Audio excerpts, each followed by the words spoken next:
witness a live show like no other as Boston Chris Comics presents the Fantastic Forum. Boston Chris has assembled an incredible panel of some of the best YouTube channels from across the comic community to hang out and discuss all things comics.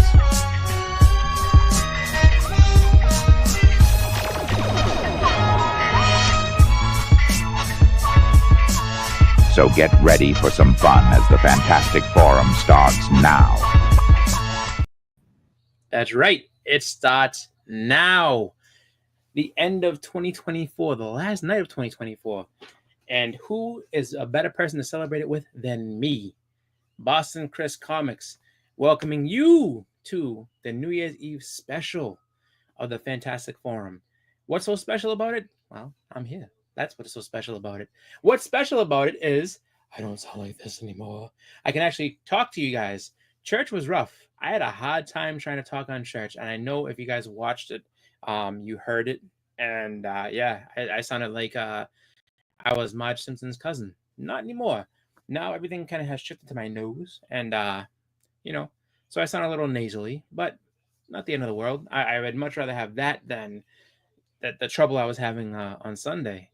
But anyway, so I was just watching the Beckerman installment of FOC and Chill, which was very, very strongly placed into the FOC as the aspect of the topic of discussion. It was straight FOC. One that comes up on the rewind, definitely watch it. It was a fun time watching it. I was giving updates on the New Year's Eve special that is on television because my wife decided to put it on for my daughter. And as I was watching it, they had, I guess, brought out like 4 or 5 people in a row that I hadn't seen in a long time. I was very surprised. I was like, oh, Fat Joe's there. Oh, now they dusted off. Oh no, first it was DJ Cool is clearing his throat in 2024. Wow, I was shocked at that. Then they brought out Fat Joe. Then they brought out Ja Rule and Ashanti, and I was like, oh, don't know about that choice. But then they brought out Slick Rick and Dougie Fresh, Slick Rick and then Dougie Fresh. I was like, oh, what do we owe the honor? And I think that Beckerman didn't like that. Beckerman was not happy with me breaking the FOC. But anyway, so how has everybody's year been? I hope it was a good year for you. Mine wasn't too bad. And I'm looking forward to 2025 being better. I'm looking forward to it just because you always want to improve on the last year. So this year wasn't bad, but next year I'm hoping it'll be a better time. Let's see who's in the chat. We got Who Dat saying Happy New Year and Happy Birthday. Yes, in 2 hours I will actually be my birthday because I was born on New Year's Day. So I decided it was appropriate to go ahead and do this because I'm not doing anything for New Year's. My partying days on New Year's Eve are over. I used to do that, but not anymore. That's what happens when you cross that threshold into your 40s. Well, at least for me, at least I know some people are still going strong, still going hard. I put my party days behind me. I retired that. I have some fun here and there, but not like in my 20s.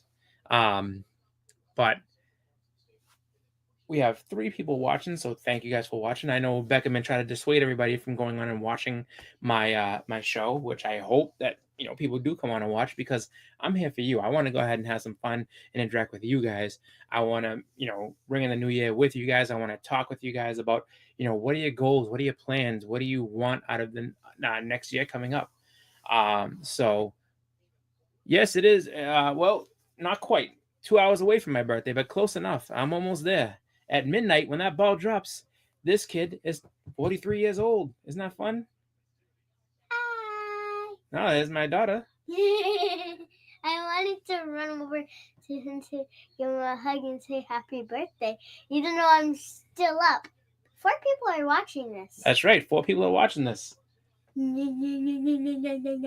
Okay. Well, thank you for that. My birthday's not yet, though. I still have 2 hours to go. Almost there. I am staying up until it's his birthday, plus my tongue is blue. Yeah, we see. What was that? Now and Later? No. Airhead. Yeah. That's good. Get the sugar in there, so all of a sudden.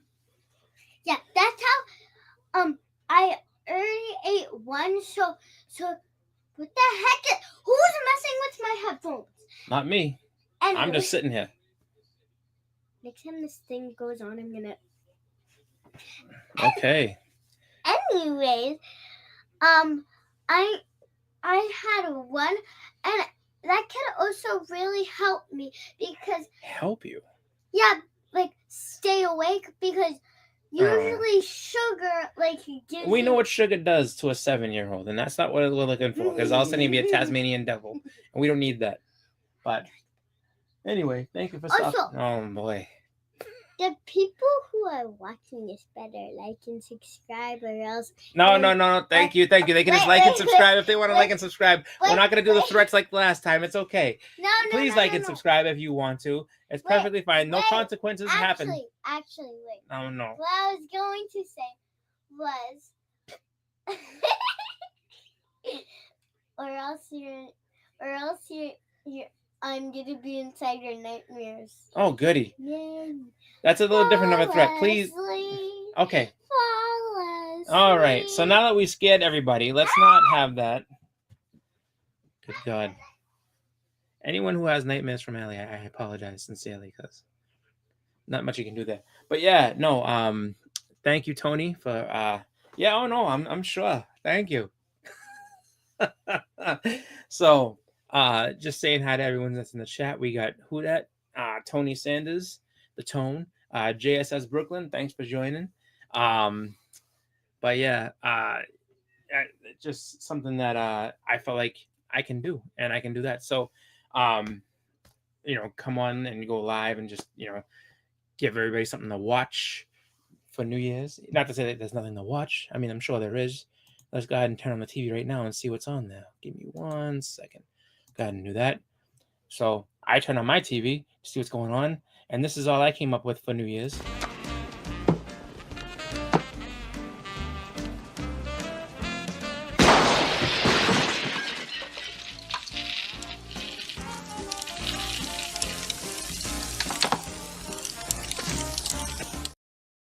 See?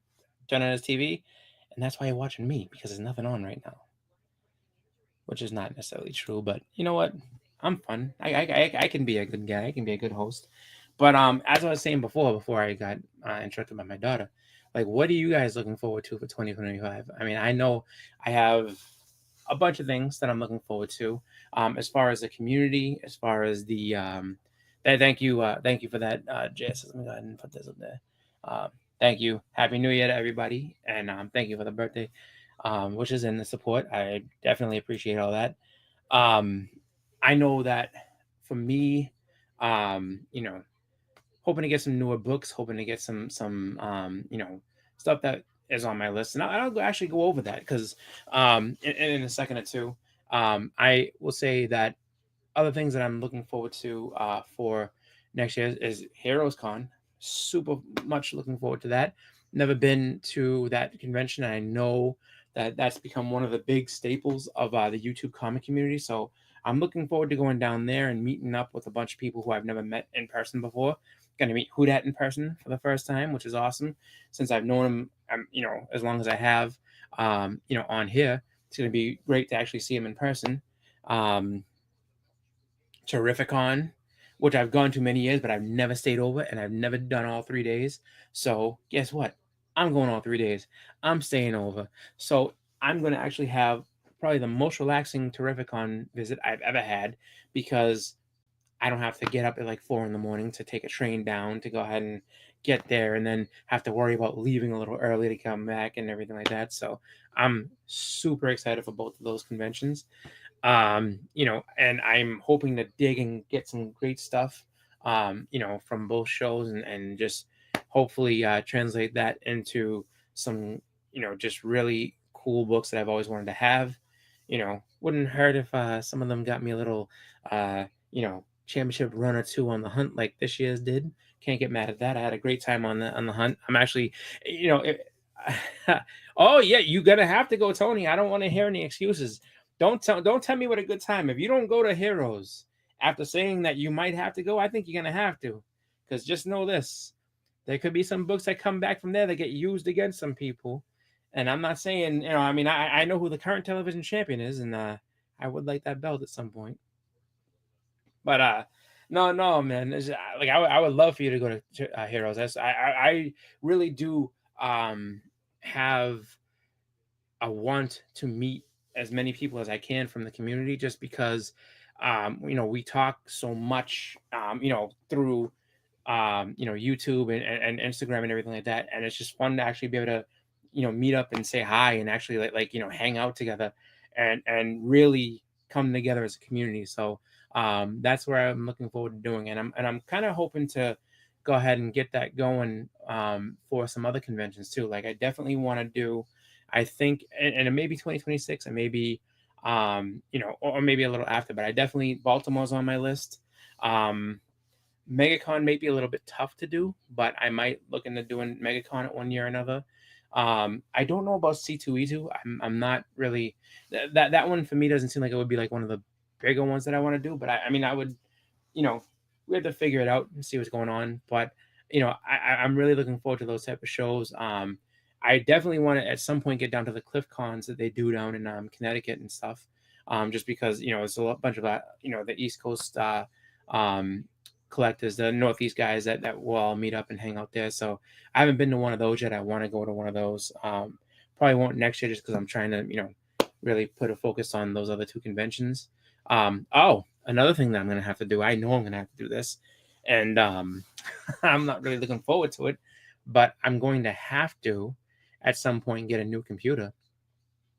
Just because this one is chugging along, but it's getting rougher and rougher every single every single time I boot it up. It seems like it's really struggling. So on the sad part, because it's a great computer, having to get a new one, and it's going to be a pretty decent cost because I want to get one that's powerful. But on the other hand, if I am able to get a new computer and get the one that I'm looking at that I think will be good, there's going to be some good production for the hunt and everything else, just because I have a computer that can handle all that stuff.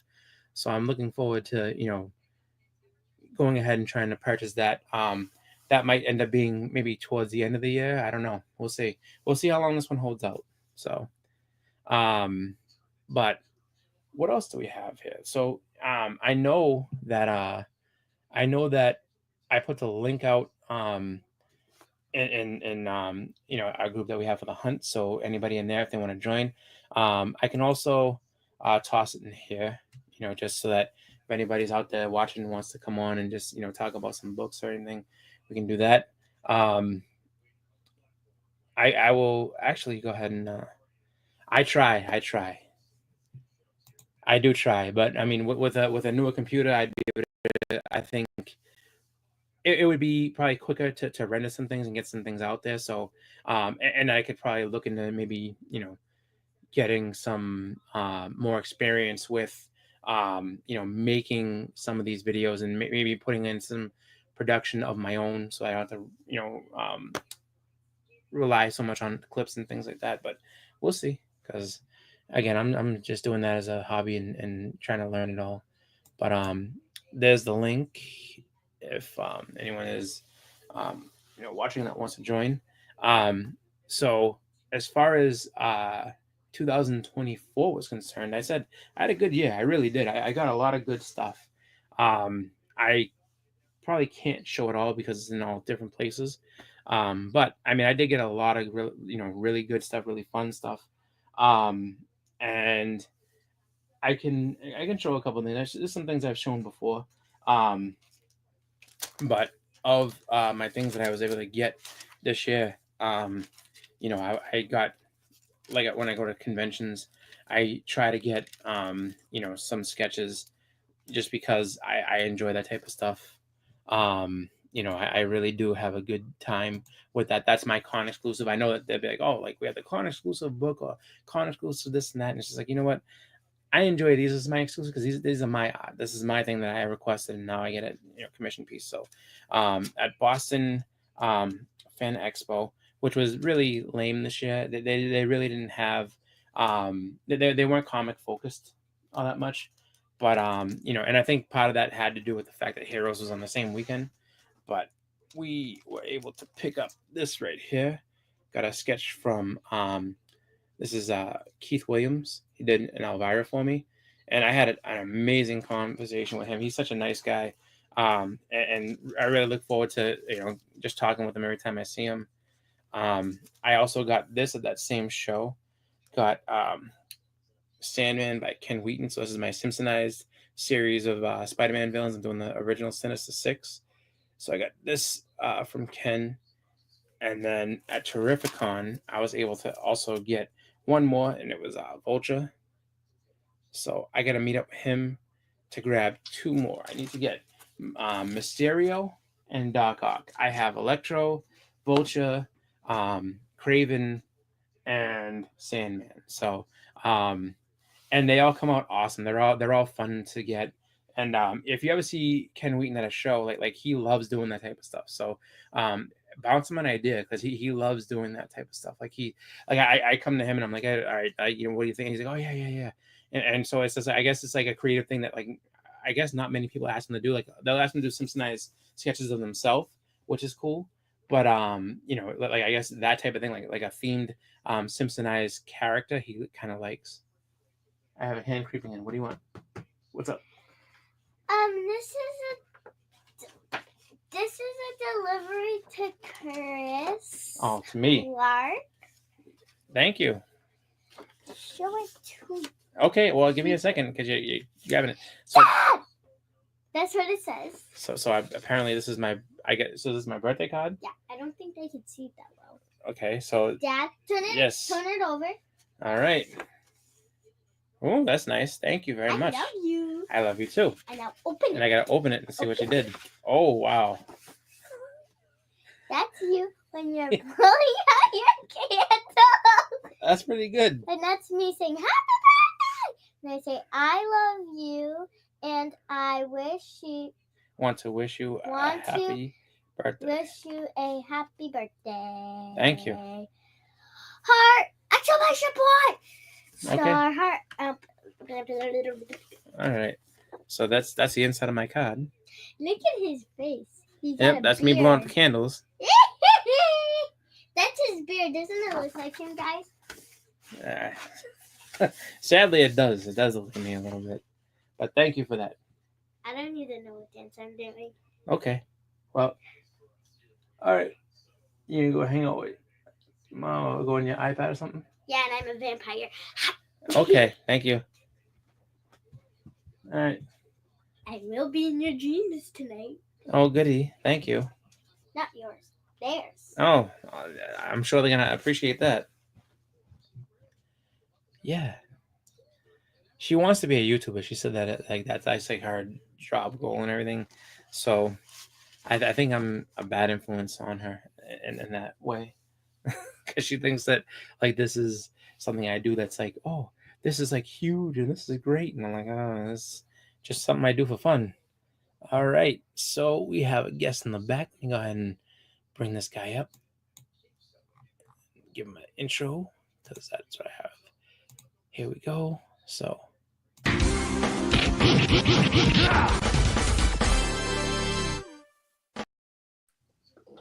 There we go. Get the great legend. What's going on, man? 2025 is coming at you live. Isn't it, Boston Chris? It's pure bliss. We're ending 2024, and we're opening a new door to 2025. That's right. And tonight, you're coming at us live, man. It's good to be a part of the fantastic forum with Boston Chris Comics, Seth freaking Comics, Boston Rollins. Can't wait to see the great hunt that you do this Friday. It's going to be awesome. Yeah, no, it's always a good time.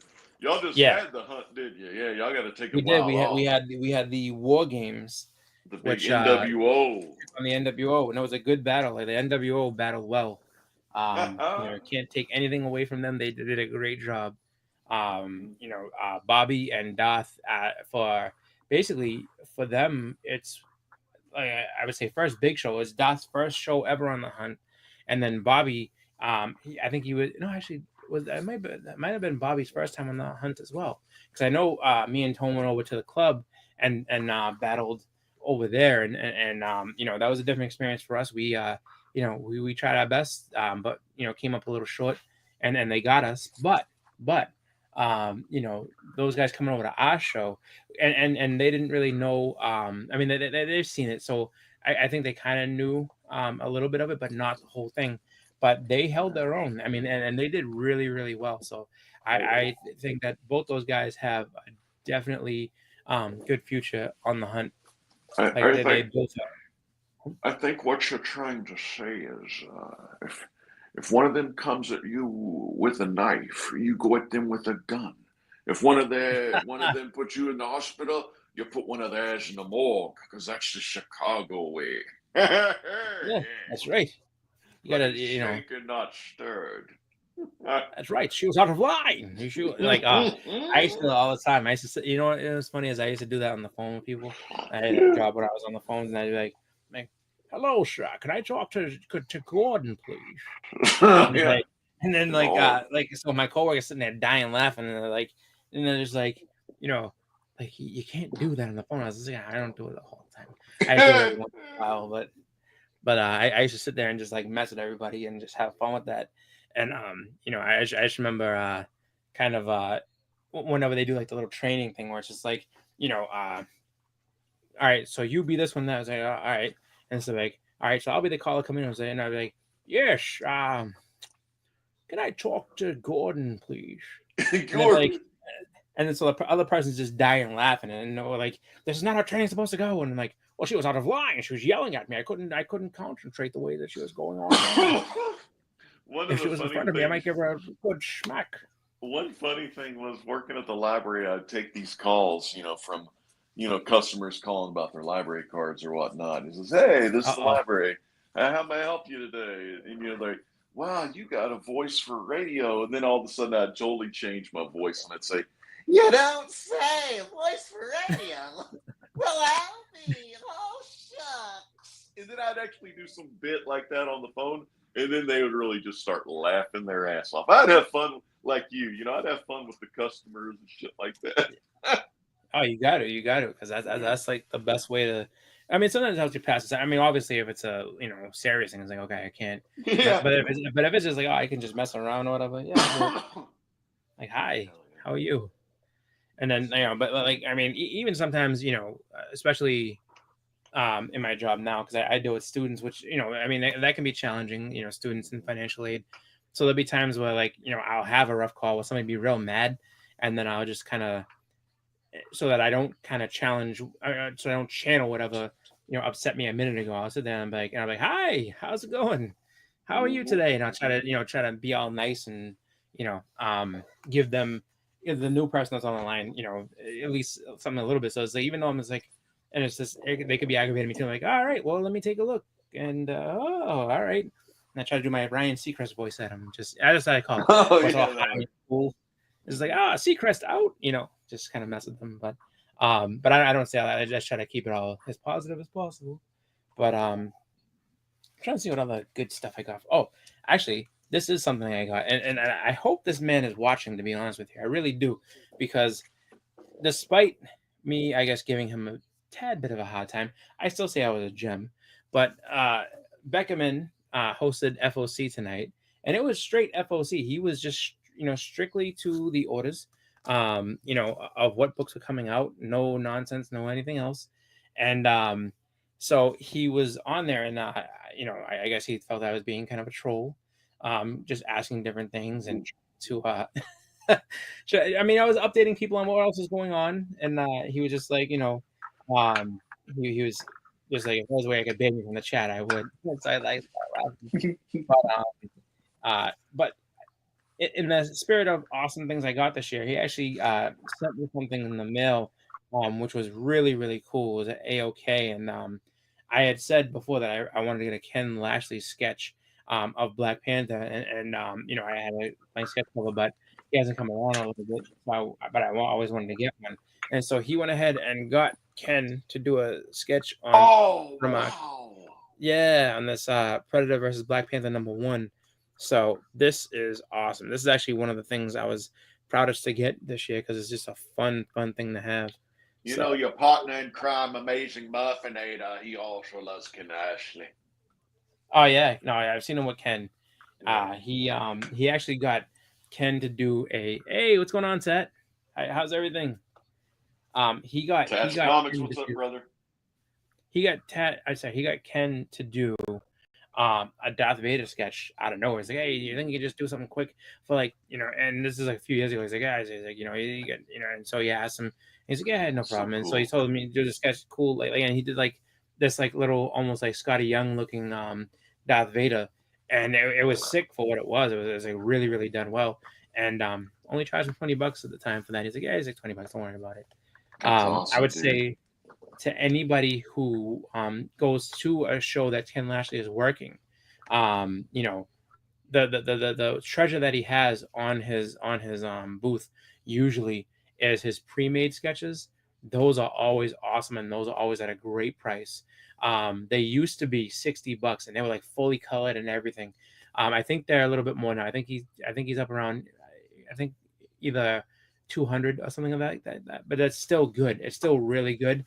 And that's what you got to look for is the pre-mades, and those sell out the minute he has them out there and people can come up to buy them, they sell it instantly. So I would encourage anybody, if you want a Ken Lashley sketch and he has pre-made sketch covers, buy them because they have very good art and they're an incredible deal.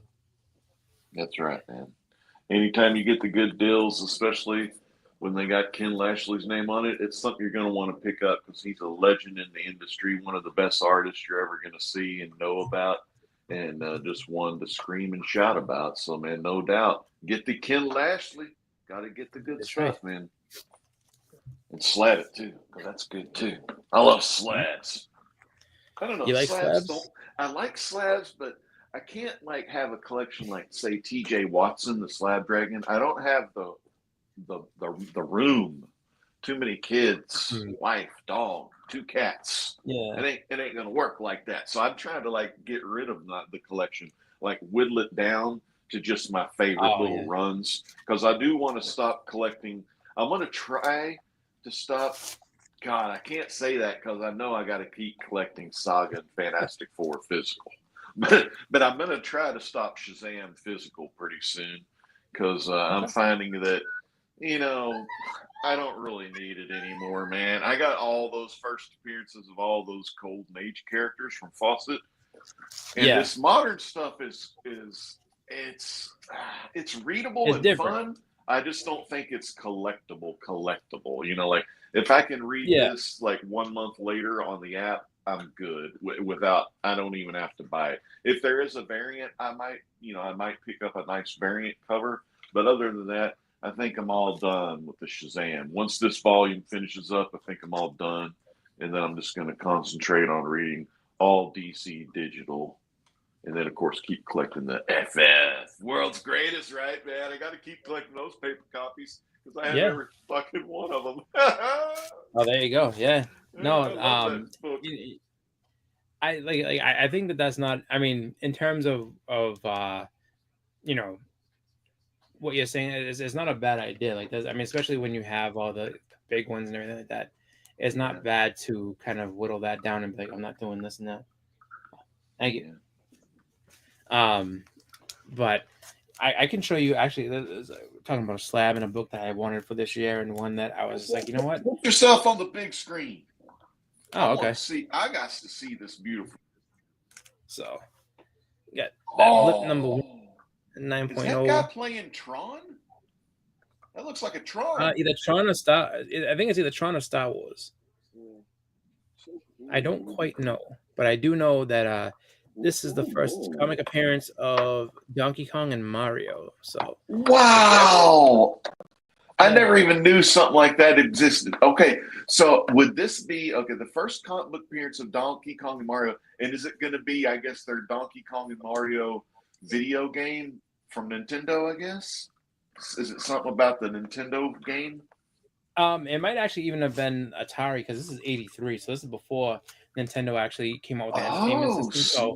So I guess in terms of it being, I mean, probably the arcade game, or it might be about like the Atari itself. But used to have a towel that had one of the arcade game posters, and it was a poster of Donkey Kong with the girl Pauline, I guess, and he was throwing these barrels down at Mario, and it was the side panel. It was one of the side panels on the old 1980 Donkey Kong arcade cabinet that Nintendo put out. It was so cool. Yeah, it's just, I mean, for a So game I bet that magazine has that in there. Like they probably have probably. it, and it was the first time it ever made it into comic books in America. But that's freaking amazing. Donkey Kong and Mario fans, blip number 1, is that it?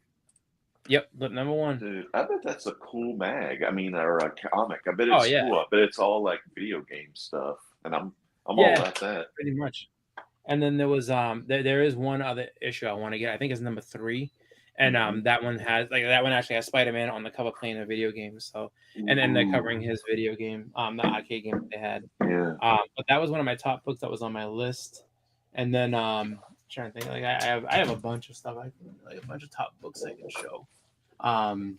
I showed this on the hunt, and I had been saving it for a while. I got it a while back, and it was in an Instagram sale, and it was funny because like the guy who was selling it had it at one price, and then he's like, you know what, we're gonna say, and somebody else wanted to negotiate the price. He's like, well, say for this much, and I said sold, and I claimed it right then and there. And the other guy was like, oh, I was kind of negotiating, but I guess that's cool. I'm like, dude, you're too slow. I was just like, as soon as you said the price, like you had to jump on it. So yeah, got myself that first Kingpin. So. Oh yes, is that number 50? Yep. Yeah, that's right. The first Kingpin, the one, and this is the one where he's kind of like sad and walking away from being a superhero. He wants to turn his back on the Spidey. Oh, yep. Is this also the death? Is that the death of Gwen Stacy in that one?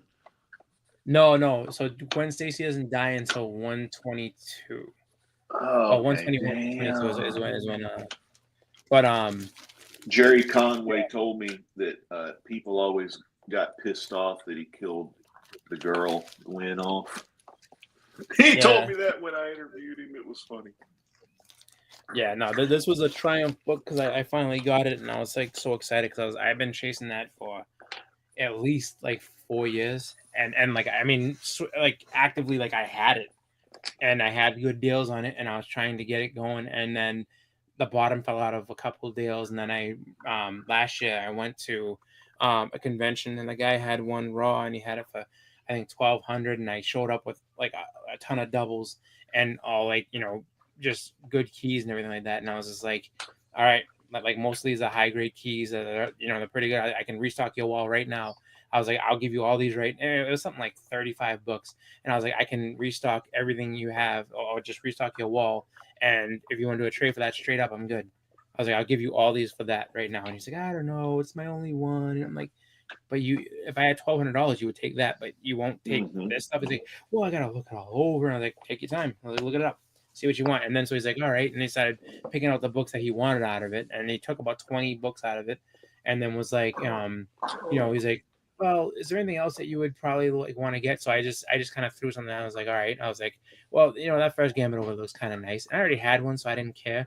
I just wanted to see what he'd say. He's like, well, yeah. He's like, I could do all these for that. I'm like, I'm not doing that. I was like, dude, you're basically taking like, around $1,500 worth of books from me for a book that you're trying to sell for $300. I was like, no, I'm not doing that. Yeah. Like, well, what would you expect for that? I was like, look, and he's like, well, what would you take? What would you take for this? I was like, you can take all this for that right now, or if you're not going to do that, he's like, yeah, I just can't make a deal. I was like, whatever, dude. I was like, all right. I wasn't mad, but I was mad. And I was just like, son of a bitch.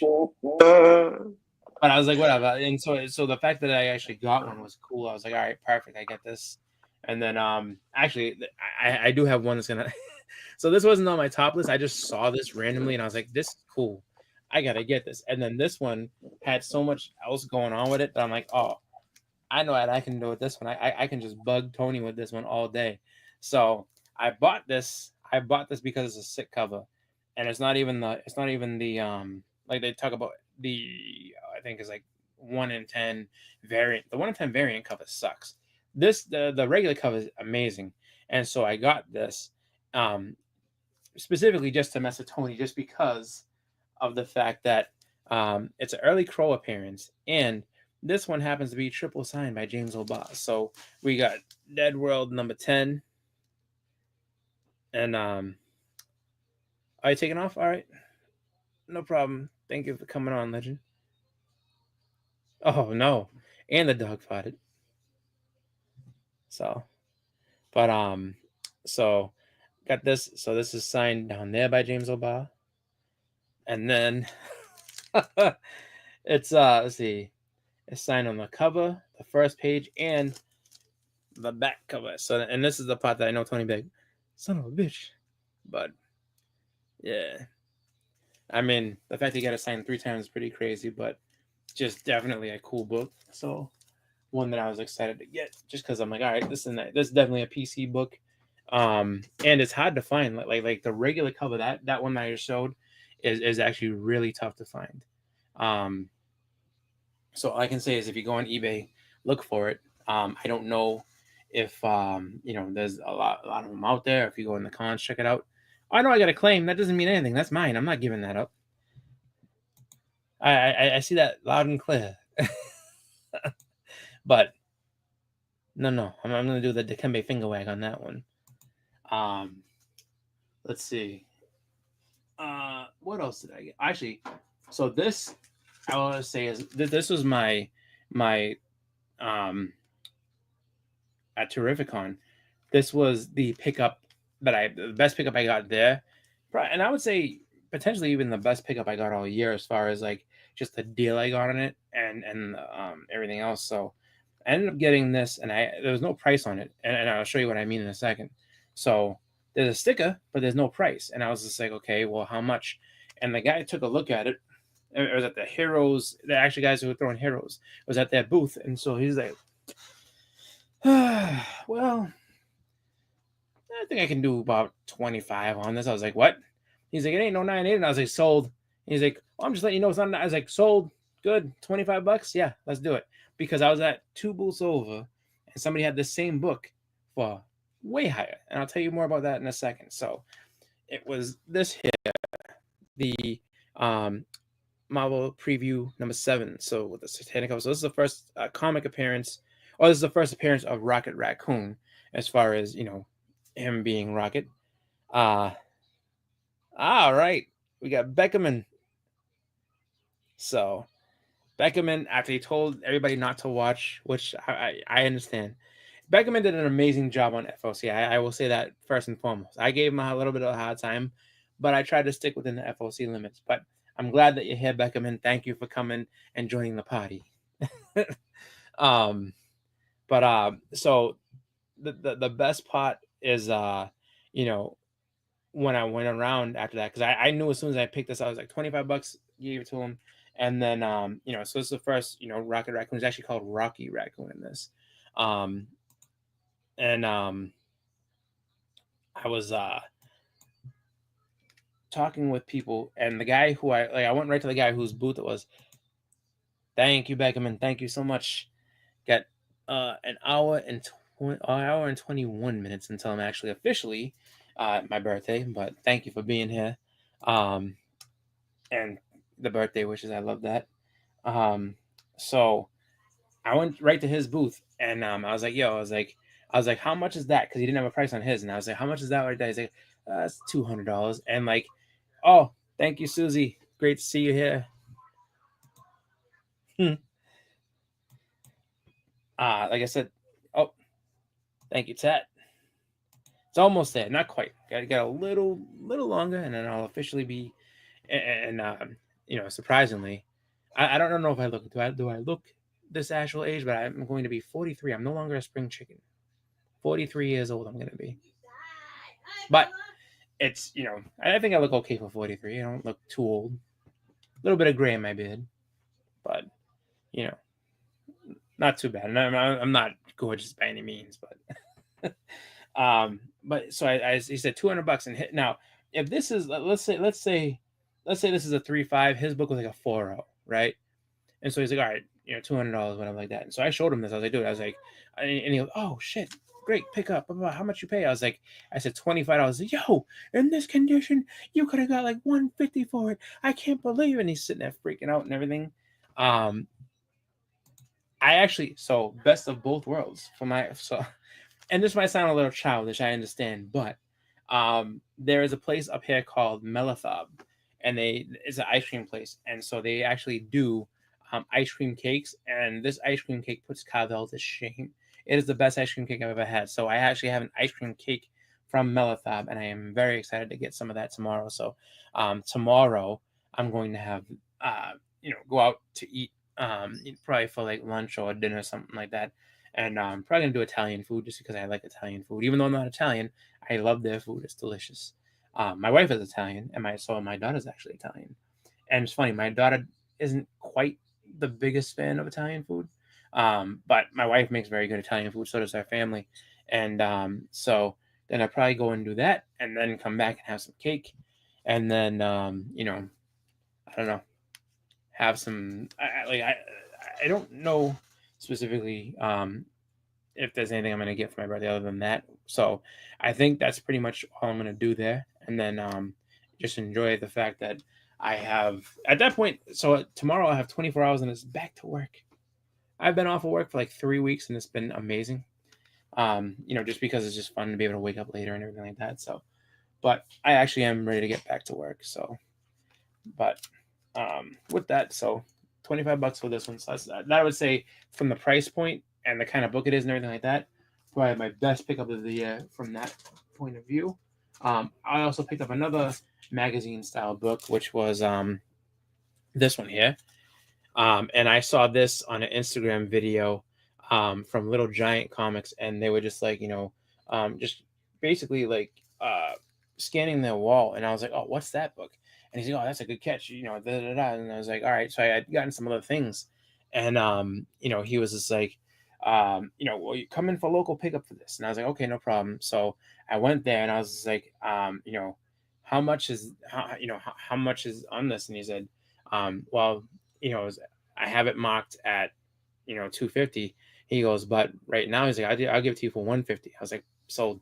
I was like, and I didn't even plan on buying it. I didn't plan on picking it up, but he's like, sold. He said that, and I was like, yeah. He's like, you twisted my arm. I got to take it. So, this is kind of a tough one to find, though. It's a good book. It's an awesome book. But it's a tough one to find. And there is a Canadian price variant, which Alan so nicely let me know that he has. And I was just like, I'm on the lookout for that. So if I ever find it, I'm going to go get it. And so, keep an eye out for that. But we have somebody in the back that have to go ahead and have to bring him out with his intro. So without any further ado, let's bring this guy out. Who that?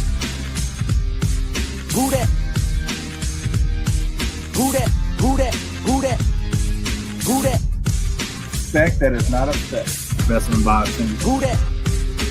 Best in boxing. Who that?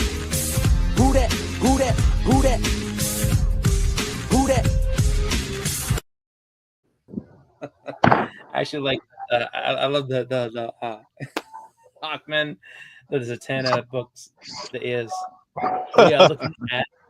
Let me go ahead. Let me make you bigger for the moment. I don't have that. I'm waiting for some fireworks. Well, we got the skyline in New Orleans. I can't pass that up. That's pretty cool. We're shooting some fireworks. Fireworks. We had a fire pit, but fire pit's out. That's okay. That's so cool. There we go. Thank you. It was gone crazy a while ago. The motor. Tony says you invented the motorboat of slabs. Hey, that's how we won. That's how we won against the Canadians. Yeah. That's how we won. That's how we won. I just showing off some pickups that I got from this year, and then let's see. I have a bunch. I think what else. I mean, there's some that I have some that I put away in the list, and then I have some that I've shown. I guess to stick with the Rocket Raccoon theme, I'll show something else too, just because I showed that other one, and then I showed these actually. I think 2 shows ago on the hunt.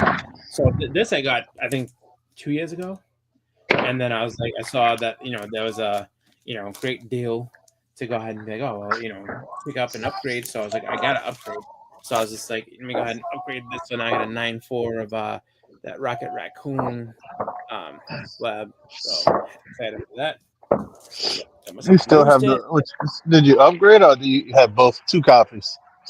I have basically I mean I upgrade because I have 2. One's a newsstand and then I have a direct that's a 9.4. So excited for both of those. Get that from my friend there, and then let's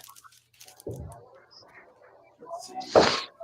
Oh, I'll show a book that I didn't have to buy this one. I won this one. This one made me happy. Well, and I do have an actual standalone raw of this, but then I won this one from somebody. I'm not gonna say who, but I won this one. So great slab there. So I'm not gonna say who. Oh man. But I did get that. And then let's say another actually huge book that I was excited to get was. You had a good year. I have to say, you had a very good year. My first Iron Man 5. Because I remember a year ago, like a lot of those books were on your list. Yeah. And you were like, I don't think I'm gonna be able to get them. I know. And literally, like 3 of them, I think you got this year. Yeah, no, I for a fact, I didn't think I would get that. I did not think I would end up getting the Cupid, and I definitely did not think I would end up getting this book. I was like, "There's no way." And I think because you were like, I'm not gonna be able to get the Thanos. I'm not gonna be able to get the ASF 300, and the Kingpin and the Tomb. You got all that. That's crazy. Yeah, and then I ended up getting, and then this was put away, so I can't get to it right now. But I ended up getting the X-Men '94 from you, so I was like, oh yeah. And then what's so funny about that X-Men '94 is like it's signed in the inside. Yeah, it's signed. I think it's Chris Claremont signed in the inside. I think that's what it was. I mean, which is incredible, And then I'm trying to think. So I did end up getting I'm trying to think what other books I know. Like if you did a top 10 of 2024, which a lot of people are doing.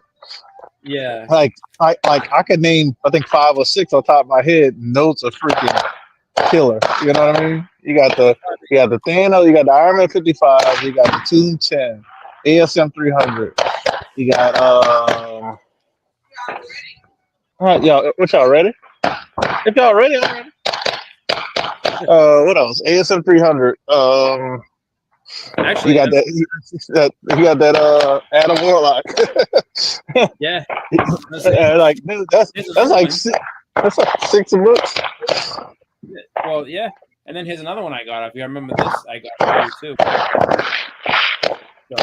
Oh, X-Men '94. That's another one. I forgot the X-Men '94. You got the Zelda. No, you had a good year. A very good year. I know. It's gonna be hard to top 2024 for you. I know. That is one thing. Dude, I don't know if it's possible to do that. I'm definitely gonna try, but it's hard, man. You knocked out some major keys, in my opinion. Yeah. So this is another one I want to say. This one our guy said, he said, he's like, I've never said anything's a 9.8 ever. He's like, this is probably a 9.8. He's like, I'm not lying. He's like, I think that, and then so I was like, well, I gotta get it now. So this is probably a 9.8. maybe not. Was that the Howard the Duck? No. He didn't say that. He said I remember that one. He just said high grade. He's like, what to see, but like no. He said 9.6 plus on the Howard the Duck.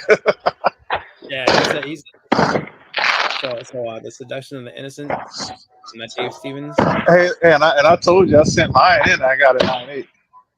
Yeah, and then I ended up this is probably I would say 8.5 or so, maybe 8.0. But this one I got for super cheap. I was like, all right, let me pick this up. So I got 2 Dave Stevens books for on the cheap. What else? Let's see. So there we go. So this I remember when he was sitting there being like, be writing Steel on the back. So, Steel this, and I was and like I remember when he put out this, I didn't even remember I didn't even do this, but this is the little Steel. So I ended up picking up another Hulk 340 that he was just like, all right, well, this is Steel. I'm like, yeah, I'll steal it. I'll do that. So I ended up getting it for a Steel price. Then like who had alluded to, the Howard the Duck. Hey, I'm going home, so I'll be back. All right. No problem. I will be here. Let's see who we got. Let me go back to the chat real quick. Oh, we got Bleeker. What is Bleeker doing out there in the crowd, acting like he just can't open the door and come on in? Tony's sitting there. They shooting. Maybe. I tell you right now, like when you hear fireworks, out here, you got to double check sometimes. Let's see. We got Man Cave. What's going on? Oh, how's it going, Man Cave? Good to see you, Doc. Let's see, Lady Fantastic. How's everything going for you? I hope you're having a great New Year's Eve. I just wanted to stop in and say Happy New Year. Thank you. Happy New Year to you as well. Oh my God. So Tat comes through and says, I have that Hulk 340 signed by Stan Lee at a 9.8. My God. I don't think it gets any better than that. I think the only thing now, see, how do you top a Hulk 340 9.8 signed by Stan? I think you would have to have a 9.8 newsstand mock jewelers that may I'm trying to think, maybe double cover if there's no Stan Lee on there, because like that right there sorry, that right there is just the peak. That's the ultimate 340 that if you have it signed by Stan Lee at a 9.8, I mean that's just one that you would just kind of make everybody drool over. I guess that's a good book. That's a really good book to have. 9.8 plus signed by Stan. Man, I missed my window on Stan. Unfortunately, I didn't have anything for him to sign. I didn't have anything that I could get signed by him, and by the time I started getting stuff, I was like, oh, I would love to get the signed by him. He was so expensive, and then also, he was near the end of his life, so I don't have anything signed by Stan Lee. But I mean, maybe one day. I don't know. I mean, chasing the Stan Lee signature, at least for me, like chasing the signature by itself, doesn't really appeal to me. Like I like it just because I know I missed the chance to interact with them, which would have been, the absolute peak of everything. Just be like, hey, Stan, thank you for what you did. Because that's all I really wanted to ever do if I ever got to meet him was just, I mean, sign a book, but just to say thank you for, creating all these characters. Thank you for being such a great, ambassador for comics for as long as he was. And, just, giving me stories that I've been able to, just read and love for, my entire childhood up to adulthood. So, let's see, another book. So this one I got, I think last year from Bleak. He went to a convention and he bought this, and I was like, dude, how much you want for that? And he was like, oh, well, and then we talked about it, and he, actually, no, that was a Luke Cage. This was something different. This was Luke Cage is the one that he bought, and then I bought right off of him. But I ended up getting this, I think, on eBay for a good price, and then I ended up also from another guy getting another one. So I have 2 Brother Voodoos. So another one of my pickups for this year. You know, and really, you know, it just so many good books that I've, you know, been able to get, and just in terms of you know, collecting, just had a really fun year and fun time. And I have to say, you know, I really do think that you know, that there's books still out there that I definitely want. There's books that I still want to make you know, happen. I think off of my list this year, off of my list, which was pretty hefty, and you know what? I have to stop putting these lists in spots that are just like where I won't lose or misplace them, because I really do I have a knack for it. I really do, just being like, you know what? Let me put this down and then never find it again. And luckily I have it written down in a computer too. So I'm like, all right, I can pick this back up whenever I need to and go find it. But you know, I just kind of you know, need to make sure that I don't lose my list from this year, because my list this year is hefty. When I say hefty, I mean hefty. Let me see. Outside of going through those books that I got from like Instagram and everything, and that is one thing that I did do. Oh yeah, here's another pickup from this year that I was excited to get. So got number 39. One of my favorite covers is Spider-Man. I really do love this one. It's a great cover. And I was able to pick it up for an awesome price. Because following John Romita dying, man, that book shot way up there. But I don't know, like I usually don't do comic hauls. I should, but I don't. And I don't know why I don't really anymore, other than I'm just kind of not burned out on YouTube. I just, when my daughter got sick, when she was in the hospital, it was like, all right, Tat, I will be here. I'm going to be here for a little bit. So, you know, stop back in whenever you want, man. I'll be here. So, after she got sick, I you know, was making like probably like a video every week or something close to that. And then I had stopped for a few months, and I just never kind of got back into it, the same. But, you know, definitely, something that I'm, you know, going to get back into. So these, I forget, I want to say these were half off, at a local shop. And it was, I think like a day or two after Thanksgiving. So it was like Saturday they started this sale, and I know, sorry, it was on a Monday that they did this, and I was just like, well, I was off from work, so why not? So I went in and I was just buying these books for like half off, and I was just like, no problem. So ended up getting like this here, another Spider-Man Wolverine, and that's a book that I pick up every time I see it, just because I just love that cover. I love that book. Ended up getting this. This is a, you know, real fun pickup. World by Night 16, great shape, and then just, you know, cool cover. Get the Hunchback of Notre Dame. Got Black Panther number 1. This is what's his name? First Zuri. So definitely a good book. This is a really fun one to have. One that I'm excited to get. Got that Galactus: The Origin. So nice Bob Layton cover. So this is one that I like because this is a cool ass cover. Mike Deodato here. You know, trying to do a homage to that Wolverine number 1 limited series. So yeah, the Avengers. What was this one? This was Avengers Arena number 14? Number 14.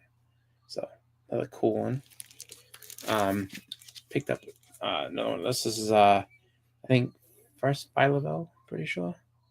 Avengers Conquest. Annihilation Conquest. Prologue number 1. So, and then got that. I think this is the first Riri Williams. So good stuff there. And then I think this one is first, if I'm not mistaken, Sam Alexander. So great book to pick up there. And then this one, I've always loved this cover. Nice. I think this is a. I think I might be wrong on this one, but I think this is a Mike DiCarlo cover. But I think this is Renee Montoya, and it's a newsstand, so can't go wrong with that. And then if you guys watch that Spider-Man trailer, the Spider-Man cartoon trailer, I think it is, you'll know that Future Foundation is coming. So you get the first Future Foundation. You got here Star Wars Episode 1, Phantom Menace was his first Padme and Jar Jar and Qui-Gon and all that jazz. So good stuff there. Puerto Rico apparently is celebrating an hour early. I don't know if they're an hour ahead of me or not, but it's all right. I had just like they had this have it on. So, hey, what's going on, Funk? Happy New Year. Got Black Goliath. So another good issue there. Oh yeah, I love this one. Giant Size Man Thing number 4. Definitely a great book there. And then first Isaiah Bradley. So I was happy to pick that up. Before the movie. And yeah, all that was like from one haul, and then there's a couple other books that are in there too that I didn't show, just because they were a little lower. So we got I want to say that this is not First Maria Hill, but I think she joined Shield in this. I forget exactly what this is, but good one there. And then I ended up getting 2 of those Annihilation prologues, so I got 2 of them. So excited for that. So that was always cool. Then I think this was in there too, if I'm not mistaken. No, this is a different one. This was a different shop that I had gotten this from, but I got Batman Mask of the Phantasm movie adaptation, so definitely love that. As soon as I saw it, I was like, yeah, I gotta get that. And then where else do we get? Oh yeah, another book I meant to show, but I didn't show. The Pirates of Dark Water. So for all you Pirates of Dark Water fans, another cool, fun book there. And then, I did upgrade some stuff lately. So I was able to upgrade my Raw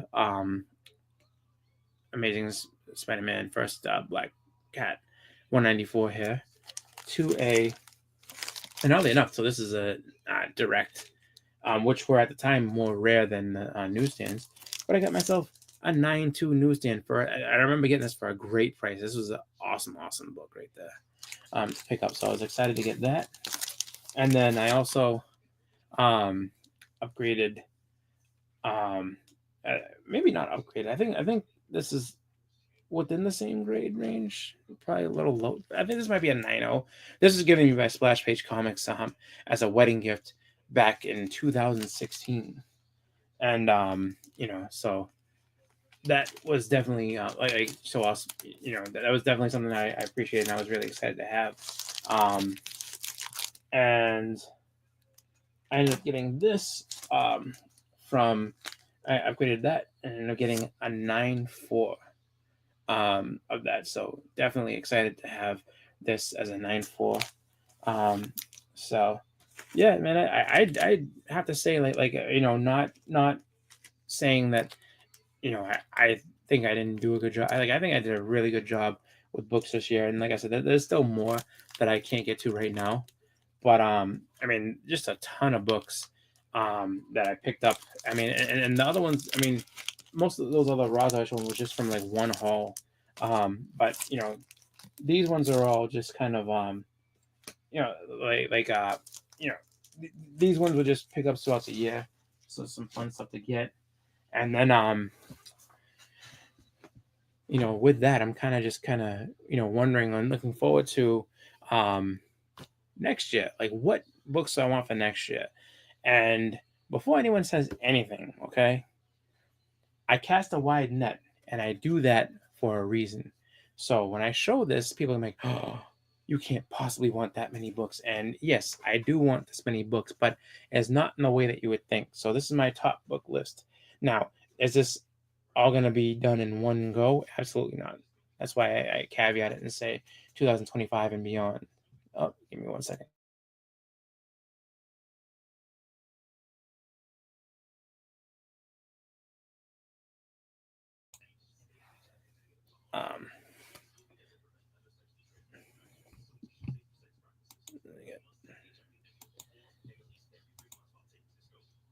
So happy New Year. And then Blika, come on in, say hi if you can. Like, you know where the link is. You can come get me. Anybody else, if anyone is out there watching and wants to hop on, go ahead and post the link again. But so this is my monster of a list for 2025 and beyond. It's not all one thing. But so this is it. And this is how I focus and prepare to try to get books. And there's a ton of stuff on here. I mean, there really, really is. I mean, I couldn't possibly get this many books without probably being homeless after all in 1 year. Like, it's too much. I don't make that kind of money. But I will say that, I cast a wide net and I look for all these different books at all different times to see if there's any good deals. And then also too, like, there's definitely stuff that's easier to get on this list than others. Like, for example, for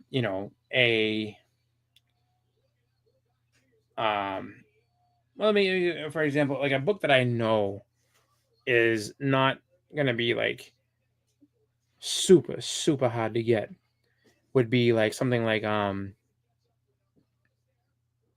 What If 105. I could probably get a What If 105 without any trouble. It's just, what is the grade that I'm looking for and what's the price I'm willing to pay for it. X-Men 54, that's attainable. You can get that with no problem. X-Men 107, I already have one, but I'd like to upgrade mine.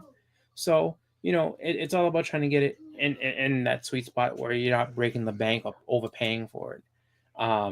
That's something that I know is very hard to get, and I wouldn't. Like I said, casting a wide net just because if someone comes available and it's a decent price and I can afford it, I'll do it. So like Werewolf by Night 32, that is a tough book to get because of the fact that it's as popular as it is and expensive as it is. Let's see, what's another one? Archie's Madhouse number 22, which is the first Sabrina. Another hard book to get because of the fact that there's not a ton of them out there. And the ones that are out there, some of them are pretty beat up. And people ask a lot of money for them. Oh, 1 second.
All right, folks, I'm back. I needed to grab something to drink.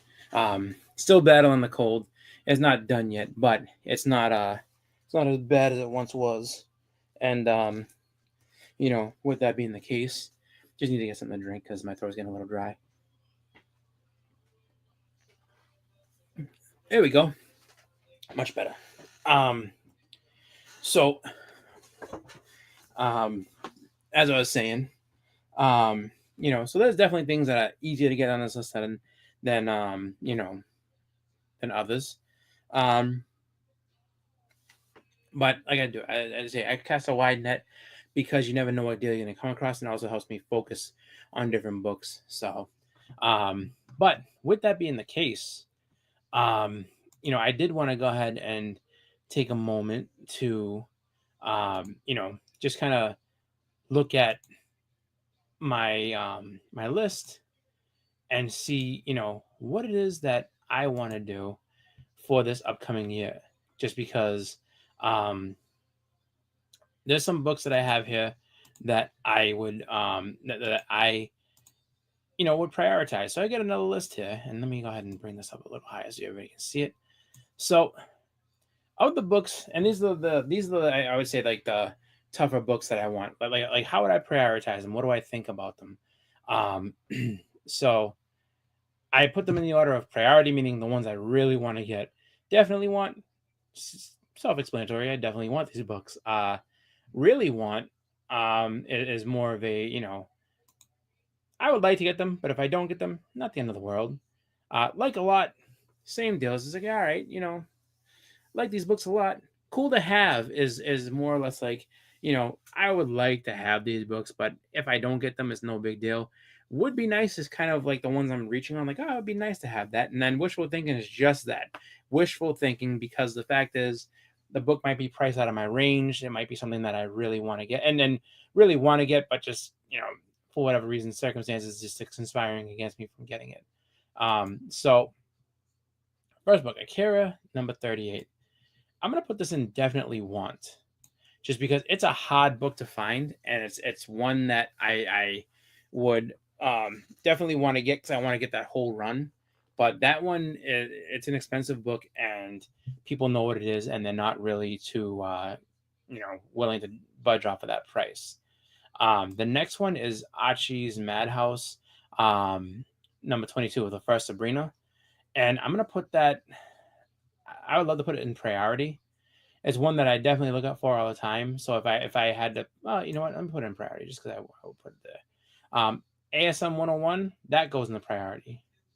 And to explain priority, so that means it would be something of that, like, if I want to have that book, like if between those books and other books that are on my list, those are the books that I would say, okay, if these both came up and I had a chance to get one or the other, the priority book just takes priority. That's the one I'm going for. Let's see what else we have. Batman 251 goes into really want. Like, I definitely want one, but I don't want to overpay, and I think a lot of people are going to do that.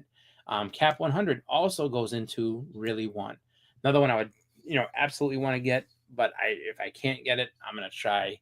I just want to get it for a good price, not a crazy one. Cocaine Comics number 3. I'm going to put in definitely want. Like that's one that I would say, like, again, hard book to find.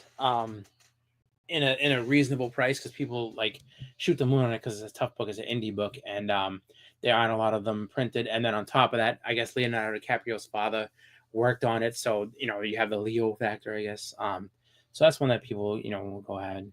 I'm gonna skip this one for now because I'm kind of not sure what one I want to put it in. Fantastic Four 52, that goes in the priority. That's one that I definitely want to come out of this year having. I'm hoping I'm able to get it for a good enough price, and it's definitely one that I'm going to do my best to get. G.I. Joe, the Canadian price variant. You know what? I want to make it as a priority, but I would put it as really want.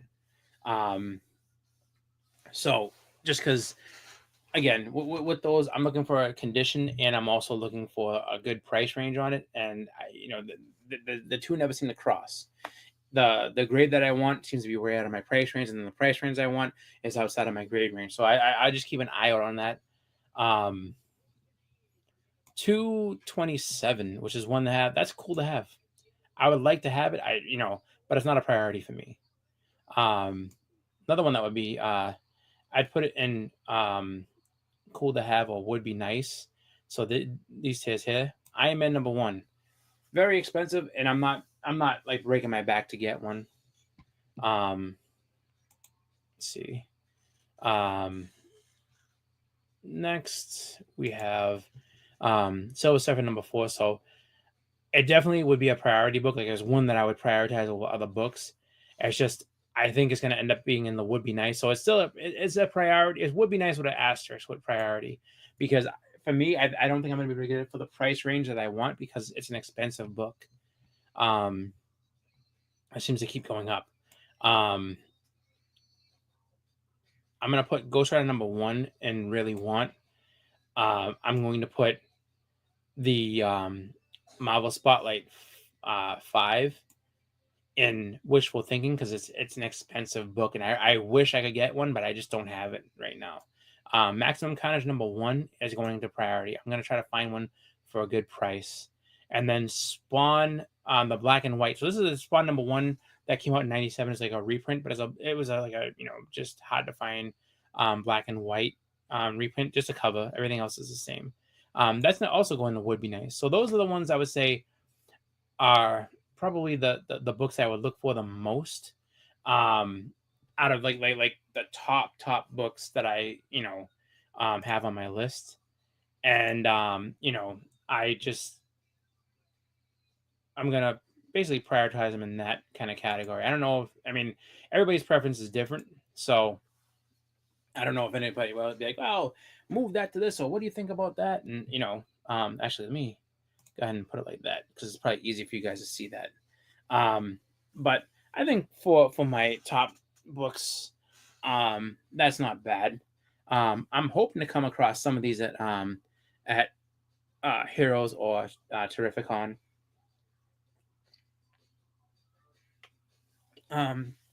But I would say I think the smart thing to do, and it's kind of like what I do on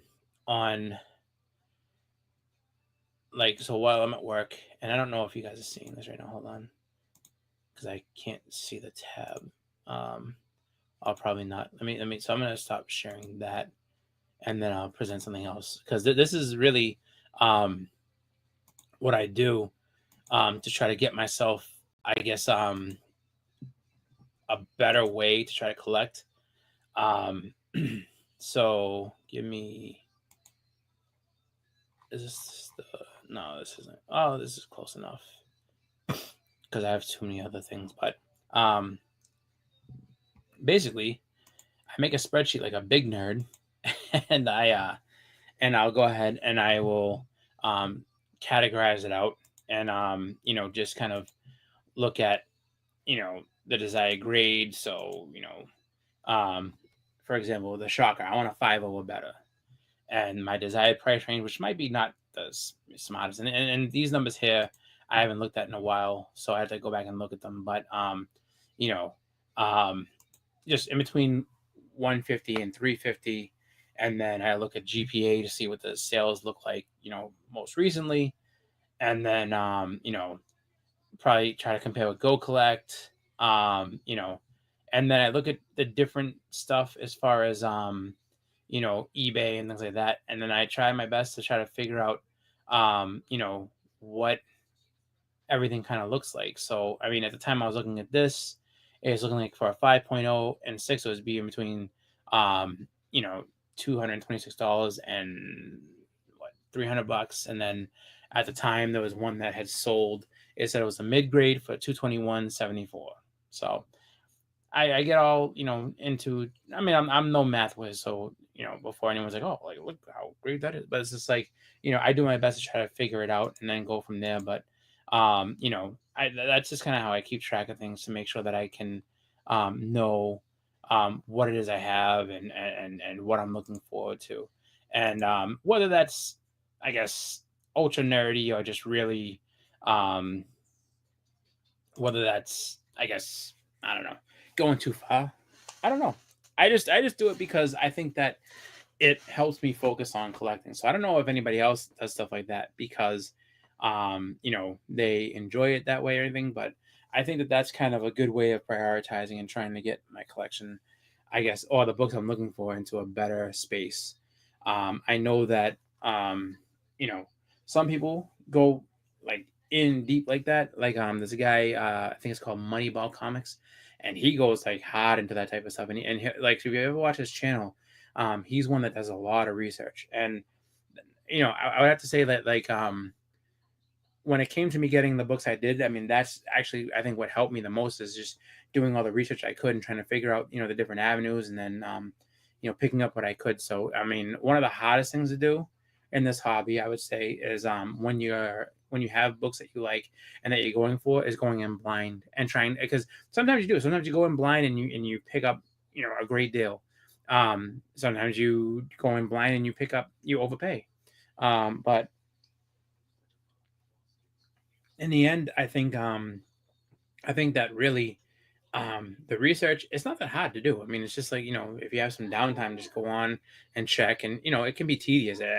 I'll give you that, but it is a good way of kind of narrowing things down and figuring out if a book you want is, like my other little tier list that I had there, is wishful thinking, or if it's something that you can actually get, and how long is it gonna take you to get and everything. And I know it all changes on a dime, like let's say you were a big fan of that Lobo, and you're like, I'm gonna get this book, I'm gonna get it, I'm gonna get that, Forever People, not a Forever People, Omega Men 3, I'm gonna pick that up nice and cheap. I saw one, I can get a 9.8 right now for about $230 with no problem, and this and that. And then guess what? They announced that Jason Momoa is going to be Lobo, which is something that we've all asked for, that we've all wanted, that we've all suspected for years. And I bet you that book right now is sitting up at around like $400 or $500. Let's see, because I have the power of Google, and I'm gonna go ahead and do that right now and check it out and see, what it is that is going for with just that announcement. There's nothing else happening. So let's pull up eBay just for fun, and let's see what people are asking for it.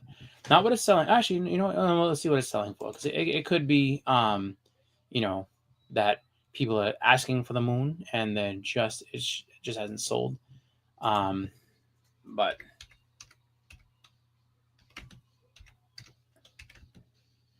it's always good to do this, I think, at least. And of course, we're gonna go at 9.8, because why wouldn't we? Start with a 9.8 and see what it comes with.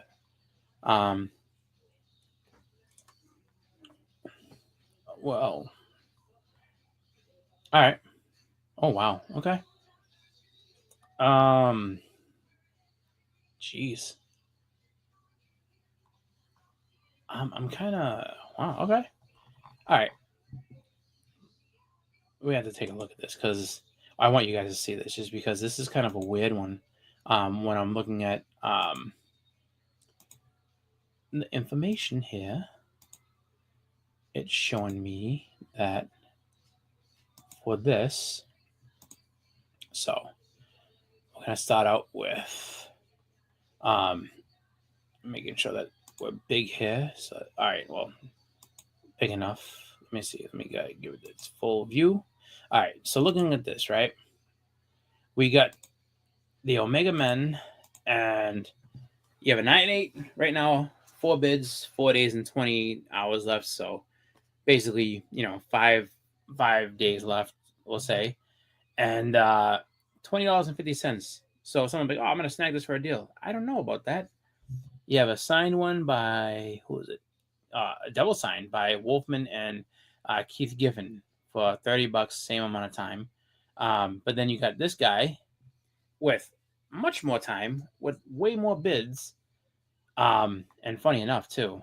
So this must have been like one of the first ones that was listed, because it's coming from Canada, so a little bit of a discount if you're in the United States with the exchange rate. But this is signed by Keith Giffen. So all these people that are bidding on this, I'm not gonna shame you for it, but I am kind of like, curious as to why this got so many more bids than that one, when it's only separated by, actually, I think this one was listed first. And this guy's a 99.8 for sales, and yeah, he had way more than this guy, but this guy's 100%. But $400. So all these people that and maybe they're hanging back, and actually no, you can't hang back on that just because this is going to end after that. So I don't know what they're doing, but you know, a double sign that seems funny to me. 269 with no bids, which I can kind of understand that. 500 or best offer.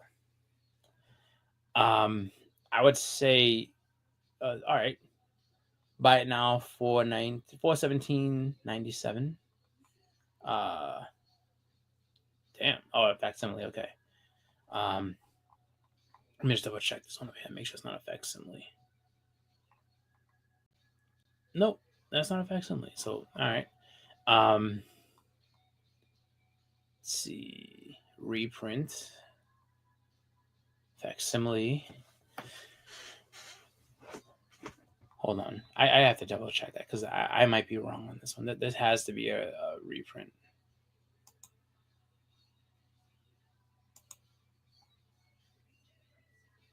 No, it's the actual. Wow. Okay. Well, you heard it here first. If you're gonna bid on one of these, go bid on this one, double signed. Anyway, let's see. Let's go ahead and check out the sales. Where are we? Sold. All right. So you're probably paying $400 for that book, whereas it was much cheaper before. So that's, I mean, things can change on a dime. And there's not much you can do about it. Let's see. Let's go to pre-announcement. So December 30th, 18th. 18th, you were getting this for around $250, a little less than 250, right at 250. So, I mean, now you're paying at least $150 more. So, all on an announcement. So, it is what it is. I'm not against it. I just think it's kind of crazy. Oh, here I am checking things out, and I have somebody in the back. So, let's go ahead and let's give him his intro real quick. And it's funny because I think he joined specifically to talk about this. So, his smirk kind of tells me that that's the truth. But anyway. Bleecker Street. Bleak. Bang that joint. Bleak. Bleak. Bleak. Bleak. Bleak. Bleak. Bleak. Bleak. Bleak. Bleecker Street. Comics. Slab. Oh, not a slab. Bleak. Bleak. Bleak. Bleak. Bleak. Bleak. Bleak. Bleak. Bleak. Bleak. Bleecker Street. Comics. What's going on, Bleak? Look at that. Who was showing off an Omega Men 3 in that little clip there? Oh, that was me. That was me.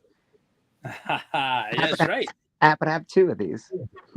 Well, and so now I feel like we now by me even mentioning it, I've invoked somebody else to come in here, and I know I summoned her. There's no other way about it. I summoned her by naming the main man itself. So let me go ahead and give her an intro. I don't have her actual intro yet. I gotta get that, but this is where we're gonna go ahead and bring her out.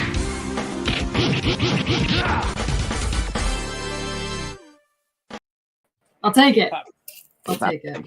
I knew you would, and that's not any slight against you. Is because I know you like video games, so I knew you would be like, you know what? If that ended up being the only intro that I had for you, you would like that. I will accept it any day. It was a good time. Well, it's about time. We've been getting this rumor for fucking ever that Jason Momoa wants to play Lobo. He's been lobbying for it. Awesome. He looks like he can play Lobo. He looks the part. He's the one thing I've wanted for decades. Let's know. The problem with him being Lobo is he's a terrible fucking actor. Ah, you shut your mouth. He's a terrible actor. He's fucking shit. All right. Oh, you be quiet. You shut your mouth. He's real good as Drogo when he doesn't have to speak. Glorious. And the Civil War has begun, ladies and gentlemen. Here we go. But he looks so much the part. Like he could do the part. And if they don't give him too many like intense like lines, he'll do great. Wow. Damn. You know something though? And I have to say, because I know I got mine signed at Terrificon, and I sold it to K-pop because I knew that she was a huge fan, and so I have to say you got a hell of a deal, and I'm actually glad that that's one thing I won't sit there and make. Oh, like I regret not. No, I'm Yeah. glad because at least it went to you, who's a huge fan. It's so crazy because a couple of my stores have had the Omega Men 3, a 9.4, a 9.6, and a 9.8. They were not even $100. They've been having these on the shelves for like over a year. Nobody was buying them. They're still on the shelf right now. I could probably go in there right now. I've had my Trust me, 8.5 on the shelf for over a year, and nobody's even bought it. Yeah. Then if you have a 9.4, 9.6, and what did you say 9.8 on the shelf? Yeah. I guarantee that 9.8 is not on the shelf anymore. They're gonna be like, all right, time to. But I'll tell you, I mean, but that's the thing. It's just like, that's why I say it's good to research this stuff because it's like, oh, you never know what something can be. It's just I'm going to be putting together 4 or 5 mystery boxes, and one of those mystery boxes is going to have a CG Seed Omega Men 3 in it. 8.5. Oh, look at you! These boxes will be $150. They're gonna be. It's gonna be hot. What like every box is going to have a slab. Whoa! I mean, whoa! I can't sit there and say that. I don't know about this one like that. That's one I'm like, okay, how many boxes are you gonna? I mean, and you may not know this yet, but how many boxes are you gonna have? And honestly, if you're gonna have that many boxes, it's like, I mean, you can put my name down for one. I will probably have 5 boxes. That's all right. So 5 of them, and let's see. Tony said that he met him. Dallas is a cool dude, a giant of a man. No Diddy. And that's all Diddy right there. That's all Diddy right there. I don't know what you're talking about. Yeah, he is a hunkin' stud of a dude. Let me tell you. It's that guy. He is humongous. Well, he didn't seem like he was a smaller guy. Like if you watch Game of Thrones, no, he's always big as Paul. He was a big guy. He's a big man. Yeah. So I know. I've seen him. But again, he looks the part. He looks the part. Yeah. If they can write a good movie around him, let's hope that they do that. And, surround him with some good actors, surround him with some good people and good characters, and you got yourself a killer movie, man. That's right. Listen, I will watch him do anything in a movie. That's good to me. You think people are gonna be so he's gonna be a popcorn salesman? K-pop's like, yes, sell it, pop it, butter on it now. So I'm a huge fan of popcorn. Because he was just Aquaman. Do you think people are gonna just be too like? Oh no. I don't think you understand how deep the Momoa Lobo thing has gone. There are literally threads with hashtags over the past like 10 years on every site possible that tag him in things, and we'll be like, "Don't fuck this up, bro. You're Lobo." They've been rallying this for years. So people have been wanting this a long hot minute. I think he's gonna be like, you know what? I didn't see actually. We can go back and look at some of the stuff in a minute, but I didn't see all of the. I don't even think I've seen any of that new Fast and the Furious movie that he's in. But I swear to you, the way he was acting and the way he was talking and everything like that, like just his attitude and the way he's carrying himself in that movie, he was practicing to be Lobo, because he was very nonchalant about a lot of stuff, and he seemed like he was like kind of laughing stuff off, and then but when he wanted to be serious, he would be, and he's like, oh, like it was just like he was practicing being like a funny badass character. So I feel like he's gonna do what he has to do in this and make it something that everybody's gonna enjoy. Well, he's been lobbying for it for a hot minute now. So he wants to do it. And if it's something he wants to do, that's cool with me. I don't love him as Conan. I'm not gonna lie. I watched the Conan movie. I was not happy. It was a decent movie. That was like far long time You'll ago. say anything was decent as long as you get to see Jason Momoa without a shirt. Not true. Yeah, I did not enjoy him as mailman number 5 and mail. The Return. I didn't like that at all. I loved it. I loved it. It was great. I loved that movie. Wow. No. Wow.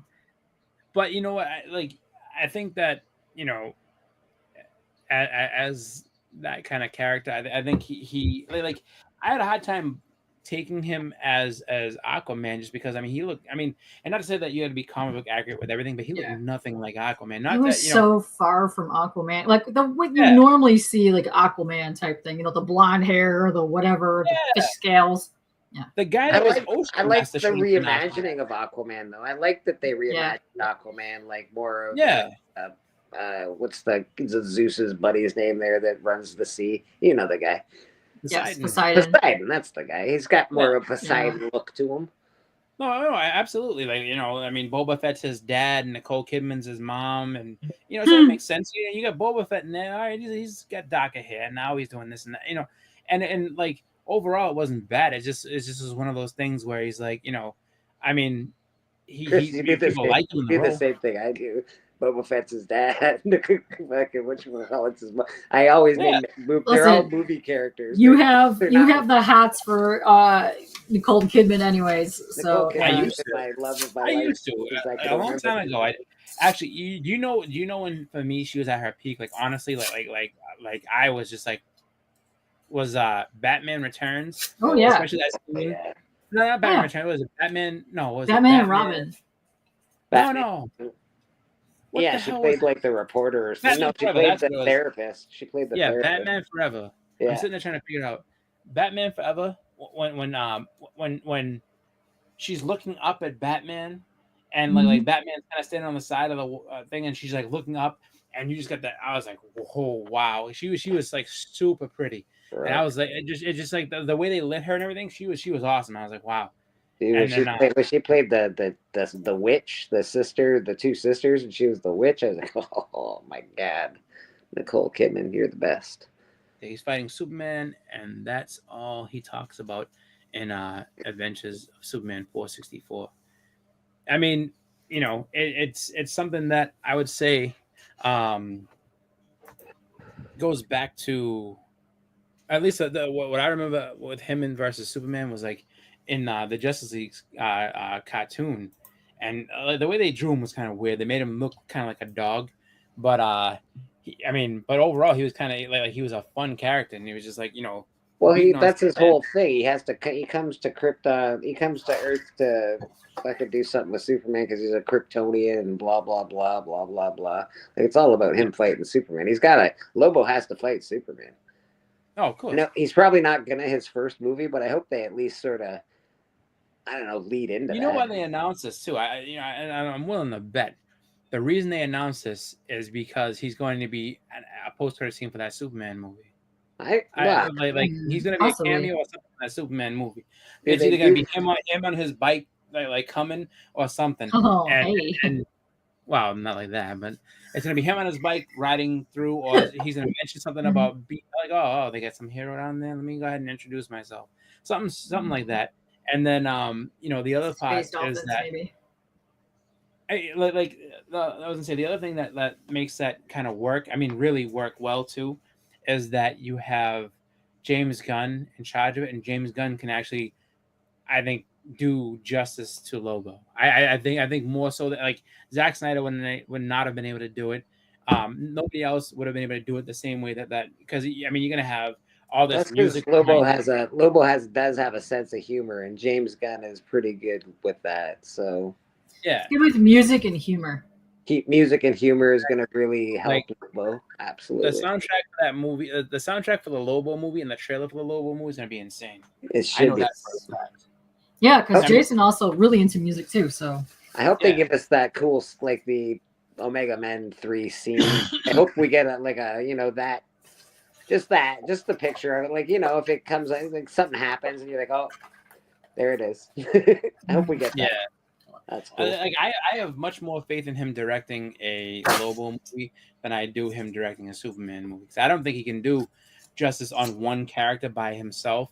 I think that's why you have Hawk Girl and Guy Gardner and Mr. Terrific, because you need all those other characters, because he's used to doing like Guardian type movies as multiple characters. I think that's a detriment to a Superman movie. I think you're putting too many characters in one movie. You're not giving the story a chance to breathe. But hey, exactly. What do I know? No, because that's what happened in Man of Steel. And Man of Steel was freaking awesome. I loved Man of Steel. No, but in Man of Steel, you had Lex Luthor happening, which is fine.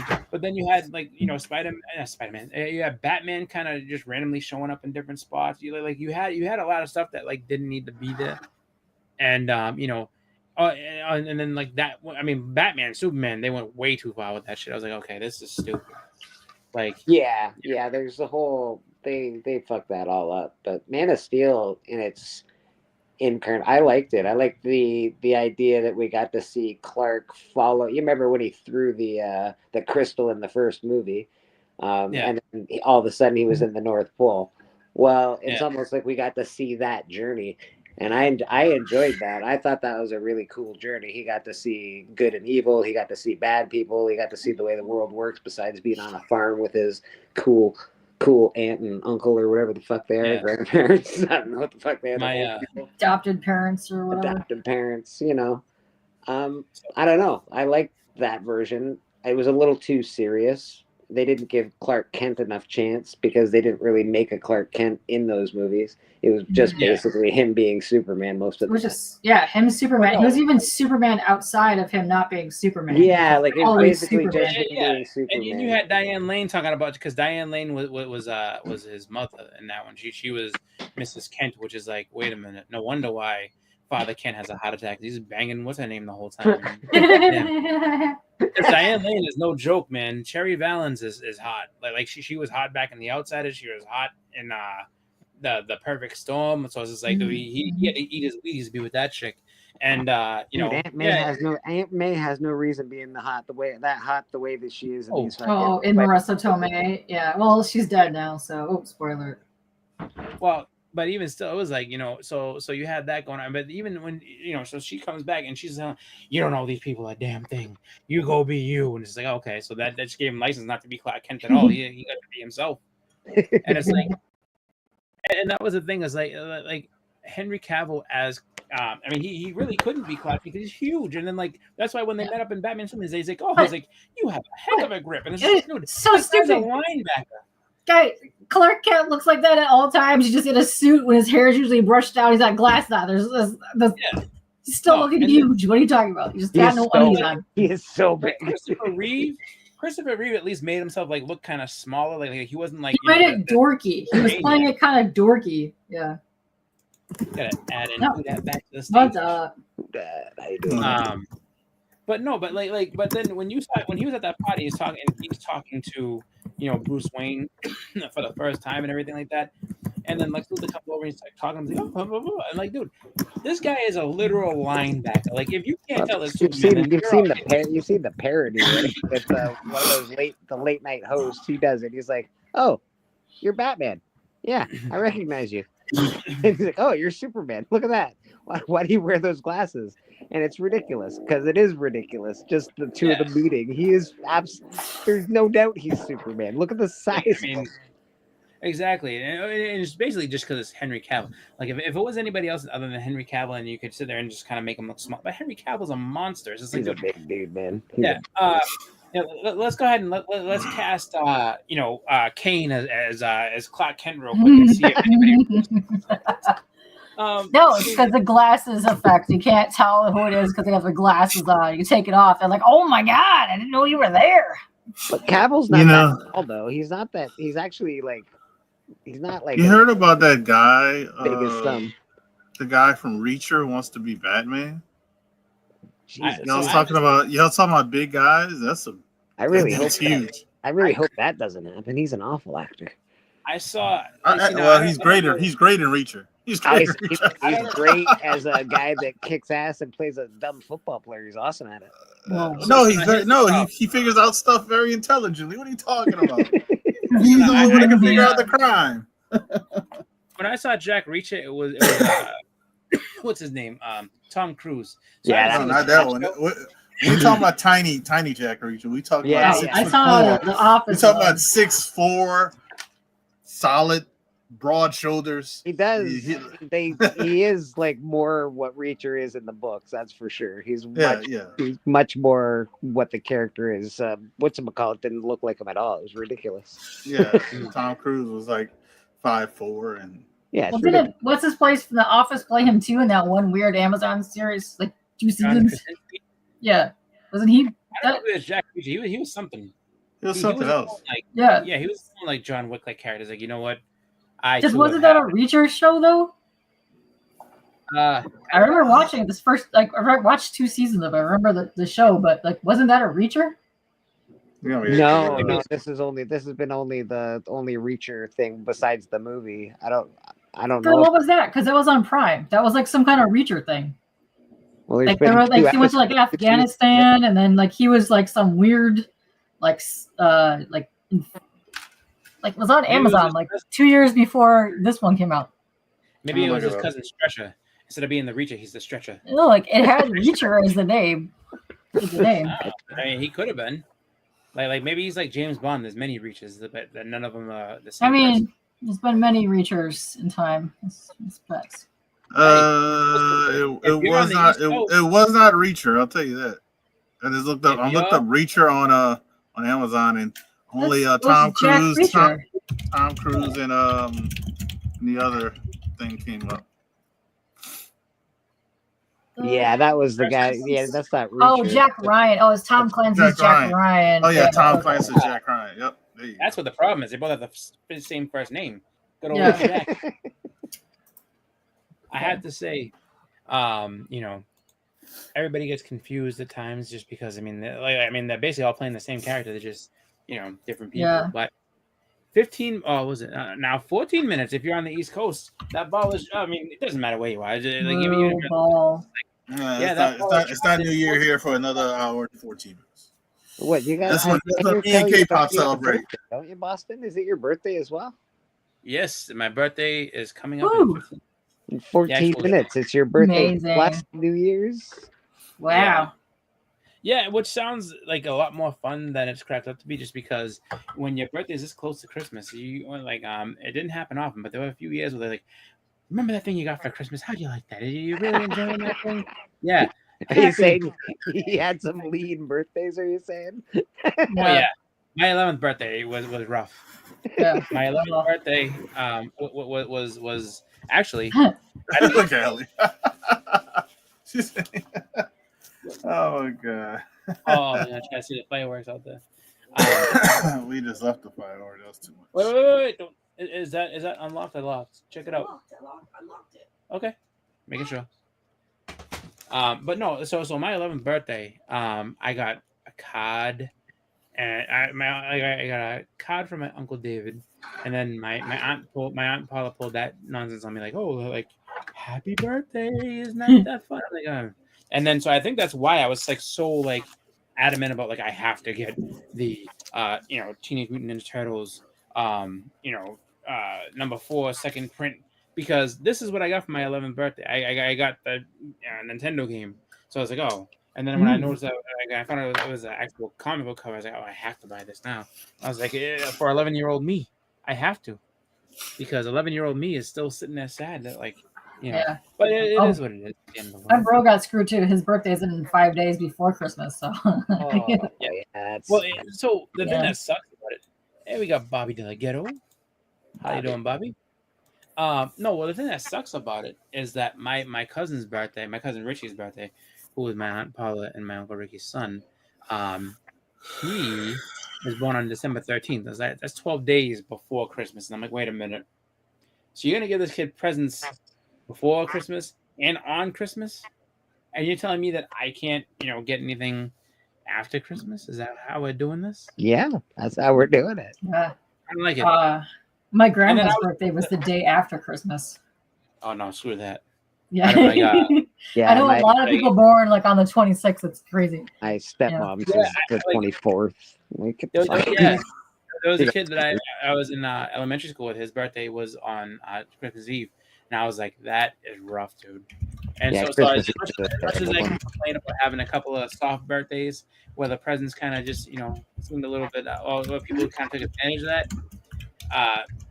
That kid that was in first grade with me, his name was Common. Common, I mean, like literally, he just had to sit there and be like, just because it all worked at once. And that's a rough thing to do. Like when you really think about it, because it's like, all right. Because I joke like, oh, my birthday is the most important one in the year. Without my birthday, you can't have your birthday and all the rest of that type of stuff. But then again, I get my birthday on January 1st, and then that's it. But like there's no more presents again until way later again. So like all that stuff just happens right away. So my cousin who has a summer birthday, my uncle, my sister's birthday, my sister and my mother's birthday are both in February. So at least they have a little bit of time in between. The December 24th guy though, he gets nothing. He gets he gets a combination. He gets Christmas and birthday combined every year. There's no. I would say anyone that week would probably do the same thing. Yeah. Right? Yeah, man. They're just totally. Oh, absolutely. Screwed. And then when you, he could potentially get a lot of stuff in that because it's all in like one day. So it's like, he probably gets a great, Christmas or a great birthday, Christmas. No, whatever. just a regular Christmas. No, that's what I'm saying. But he probably gets, good stuff going no matter what.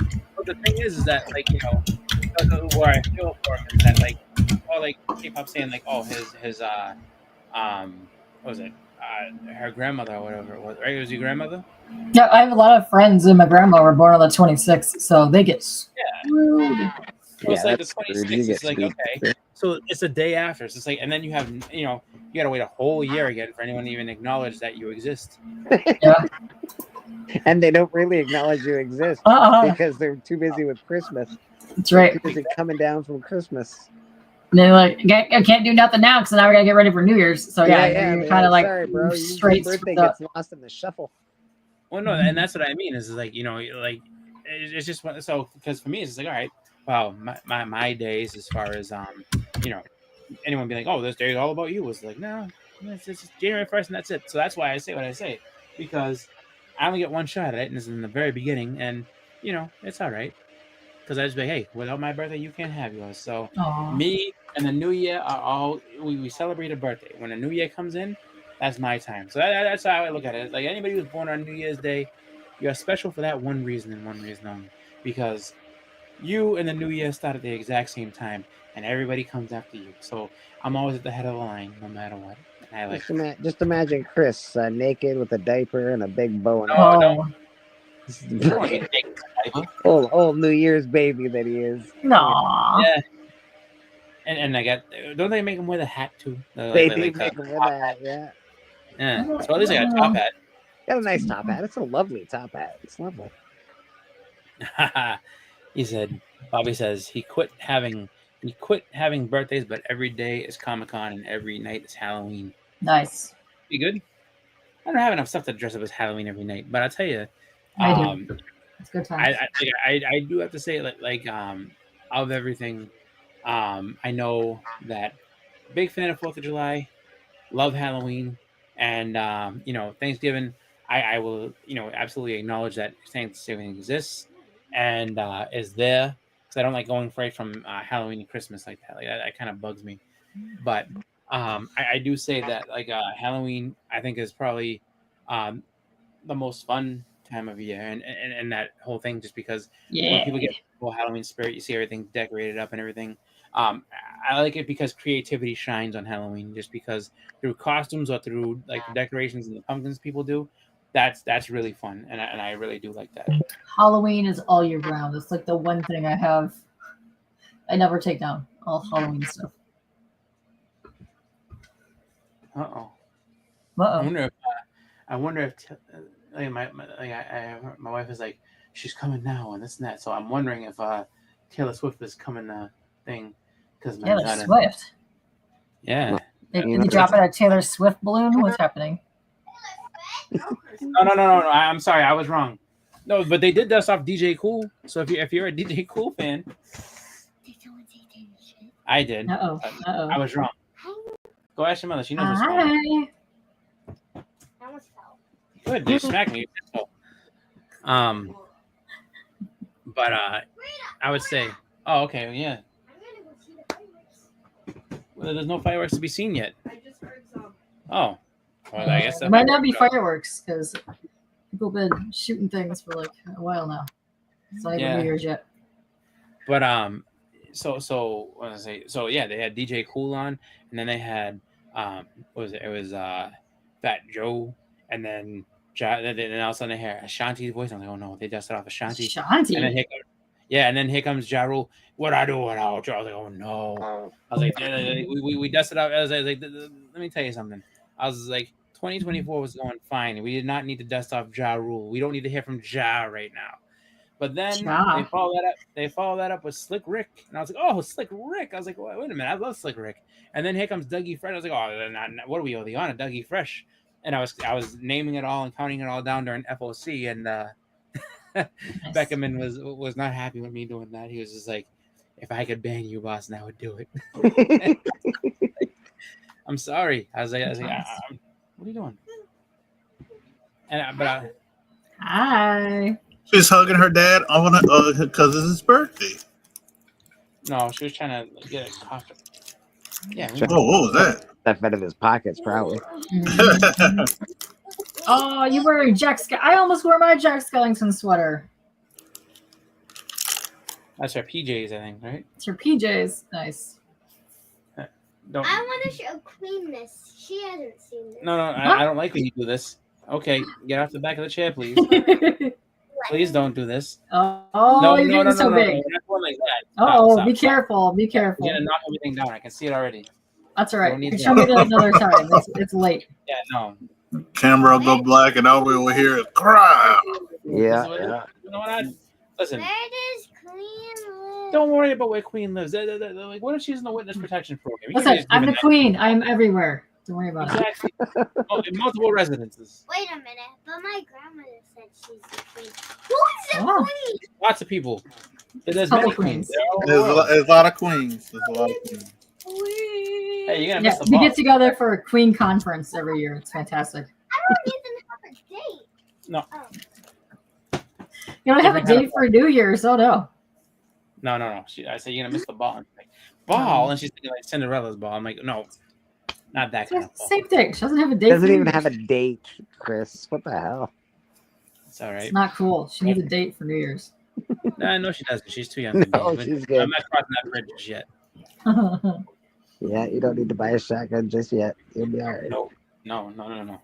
But yeah, like I do think that when it comes to different holidays and fun stuff, everybody has their picks. I mean, everyone loves 4th of July because it's nice weather out. You get to have a barbecue and eat food and everything else like that.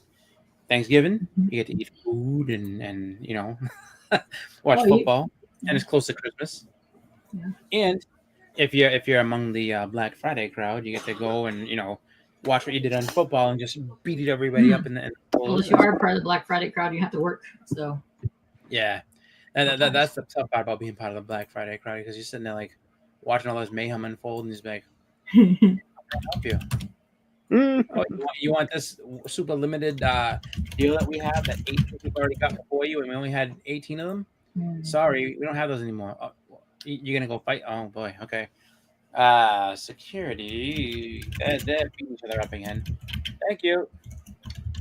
And then they think that because they order your food, that they, hey, listen, we got 5 pizzas for 18 of you, and everybody's allowed a quarter of a slice because we love you here at Target.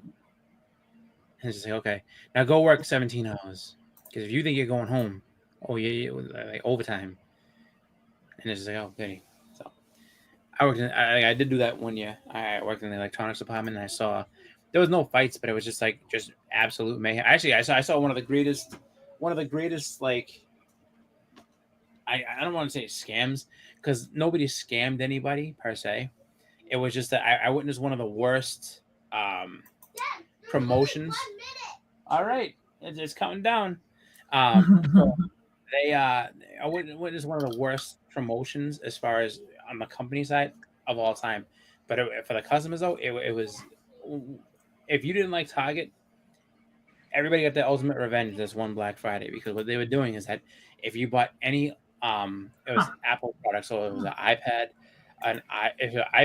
iPod, or iPhone, you got $100 gift card to Target.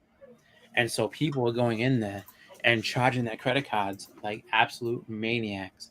And then I think it was like if you spent I think it was like on other electronics at least $500, they would give you one too. So people are charging like $10,000 worth. They would max out their credit cards. TNC from TLC. Oh, okay. And so they maxed their credit cards out, bought like $10,000 worth of electronics, got all the gift cards, Then they beeline to the service desk to go ahead and return all of it. Oh shit! To keep the gift cards, so people walk out of there like with something like $4 grand in gift cards, and then all of a sudden, so they look at the service desk lady, and she's like, "They all returned it, all of it, and we have to send it back to the company because now it's considered open, and they have to open it and inspect it and everything else." Like, but they didn't leave the store. Like, yeah, I know, we can't just put it back. We have to send it all out. So they were furious, and all these people were just counting out with all their free money, and people got like it was one of the greatest things ever. They do it every year for football. They had to stop that because people were buying these cheap TVs, going home and watching the football game, and then returning them as soon as the game was done. There we go. 3, 2, 1. Woo! Happy New Year! Whoa! There's a note that little girl hits that all kids hit. It's just horrifyingly horrifying. That one right there. There we go. That one's for you. Blah blah blah blah. There we go. Happy We're gonna birthday. do. Thank you. We're gonna Happy birthday! We're gonna do. Can you dig it?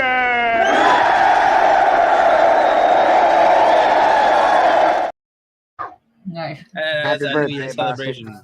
Happy birthday. Happy New Year. Happy all the things. I hope everybody has, peace and happiness this new year. I think that's best. Thank you. Why do your pits smell so good? Because the deodorant does wonders. That's what. All right, stop. That's definitely weird.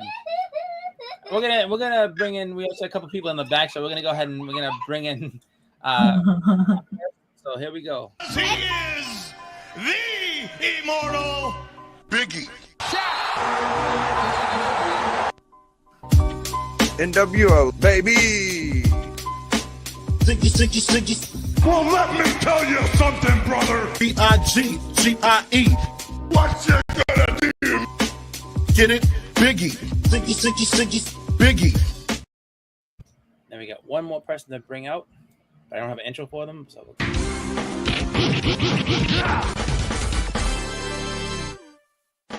Oh hell no! Cap got beat up. So, real quick, I can't stay long, but I just wanted to hop in and say happy birthday, man, and congratulations. The tone is not one to celebrate a lot of things, and and I'm not real sentimental about things.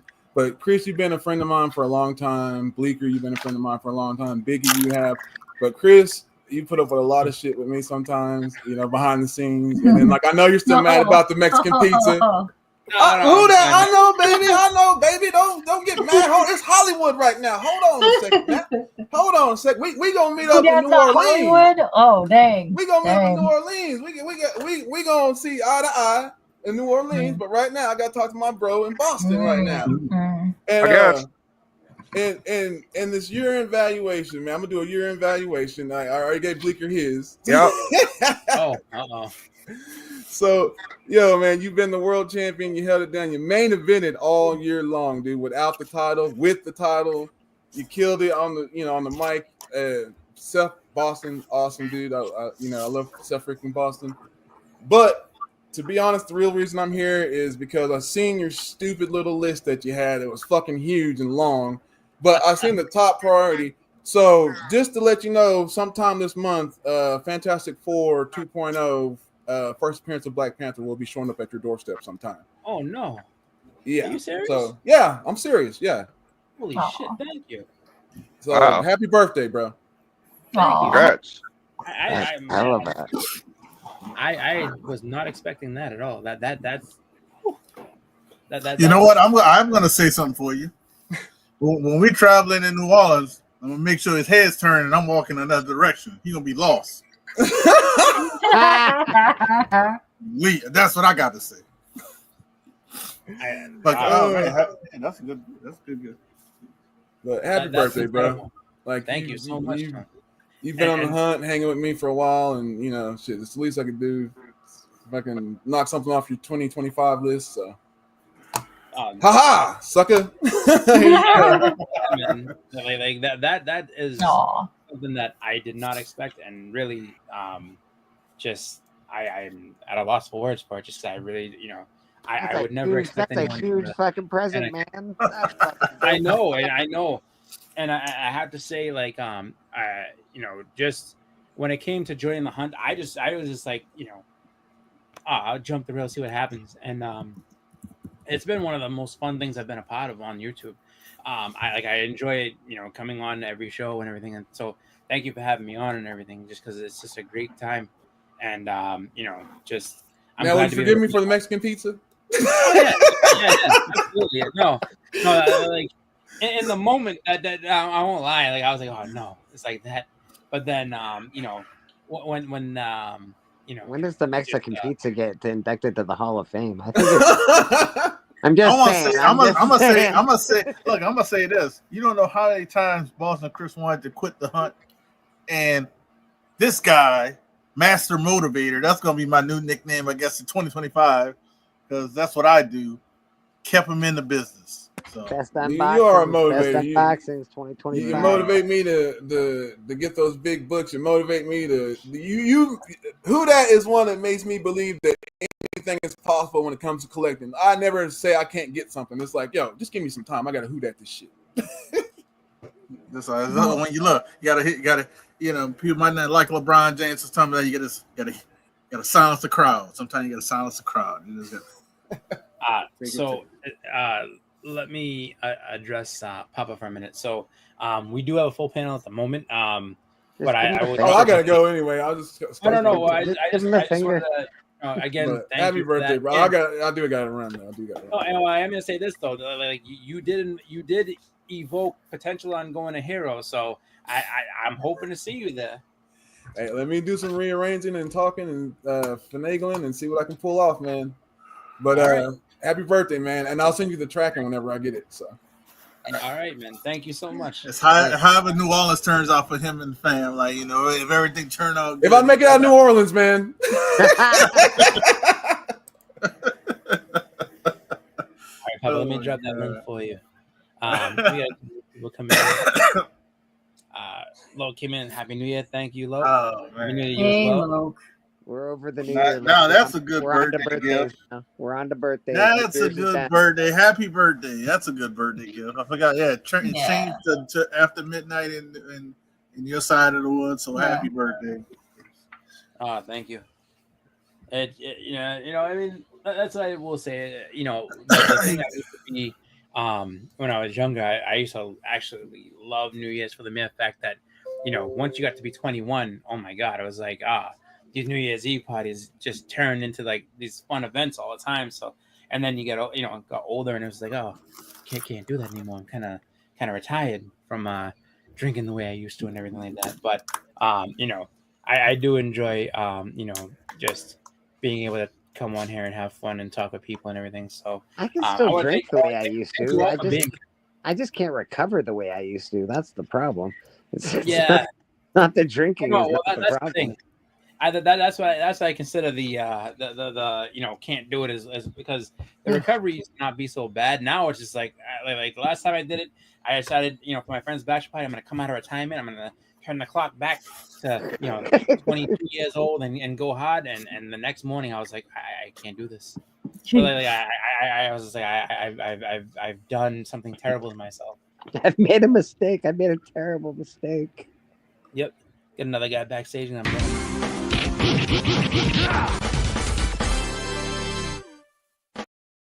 Pop Willie. Papa, we fighting on the hunt next hunt? You and me? Oh. All right. Skull covers. Skull covers. Oh. There you go. You got it. I feel like Papa's gonna surprise you with some stuff. I think Papa has some great books stashed away that he doesn't show anybody. And you say skull covers, he's gonna have something that's gonna end up really testing the hitman skill to see what he's got going on. But just remember, Papa, you're on church, so you get to see things here and there. So just keep a keen eye for the next week to see what maybe skull cover he might have, he might not have. You never know. Although I don't know if Bleak has something new skull that he's not that he's not showing just yet. But 2025 being upon us now, we got a couple of guys who I know are trying to go for that unboxing. I know who that's going for that top unboxing. I don't know if Bleak's going for it. No. I'm staying out of the unboxing arena. Okay, I understand. That's probably for financial security, because yeah. Jesus Christ, I cannot keep up to the unboxers, man. I don't understand how these. Honestly, like I know. Jeez Louise, how do these every day, every other day, every couple of days they've got something they're unboxing? I'm like, holy smokes, man. No idea. I could wrap up all my comics and unbox them the whole year. I mean, if you had that kind of patience, right? I'd be like, how good is this book? I need to make sure, because you kind of have to figure out, what you got, and make sure that it's the quality that they say it is and everything. So that's why it's just like waiting to unbox these things is like sometimes.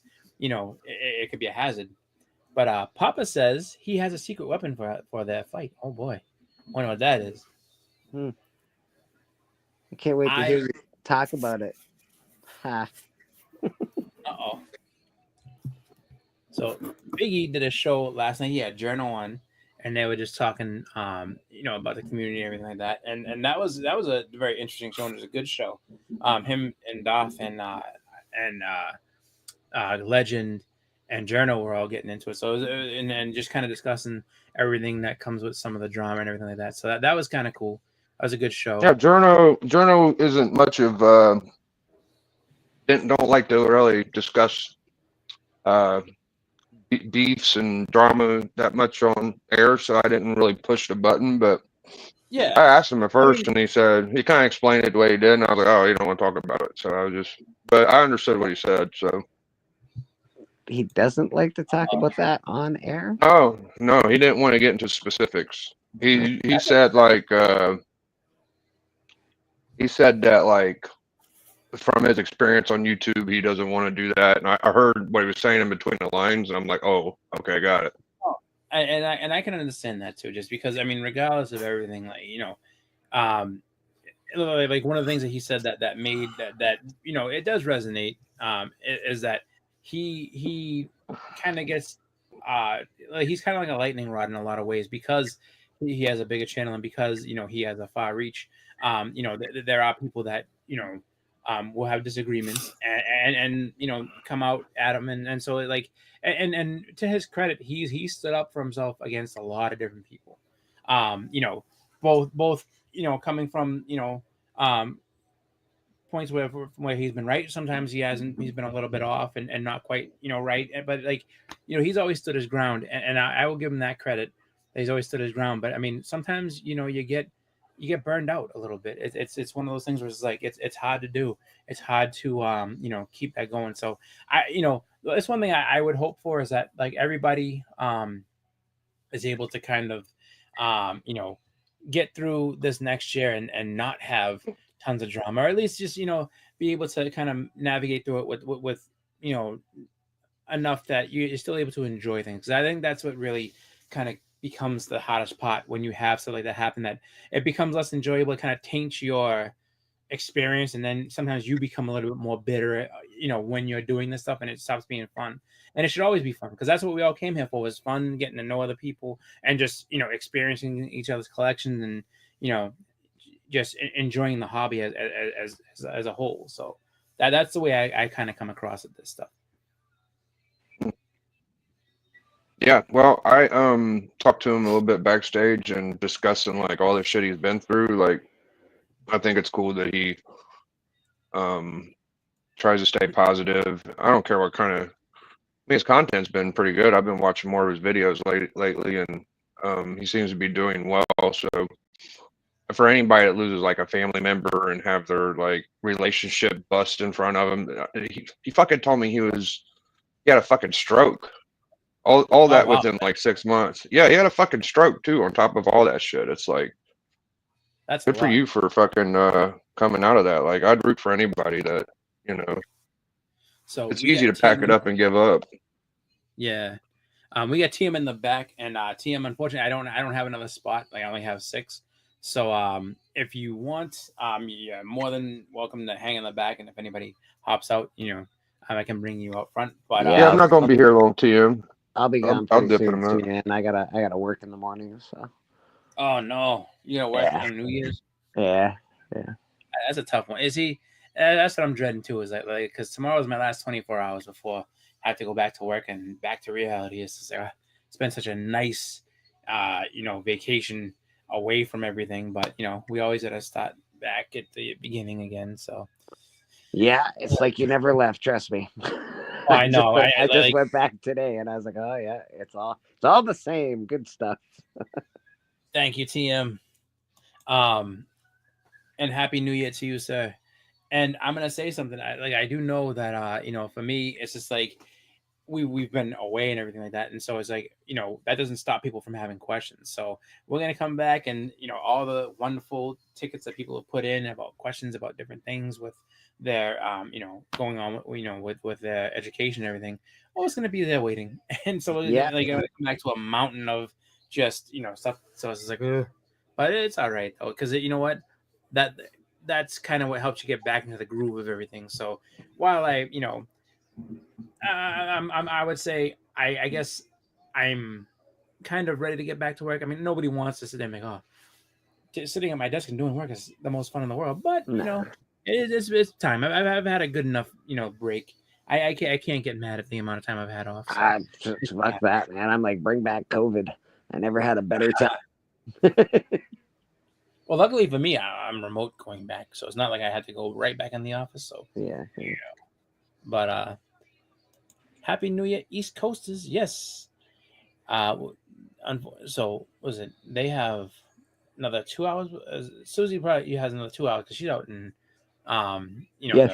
3 hours. They're 3 hours behind us. Oh yeah.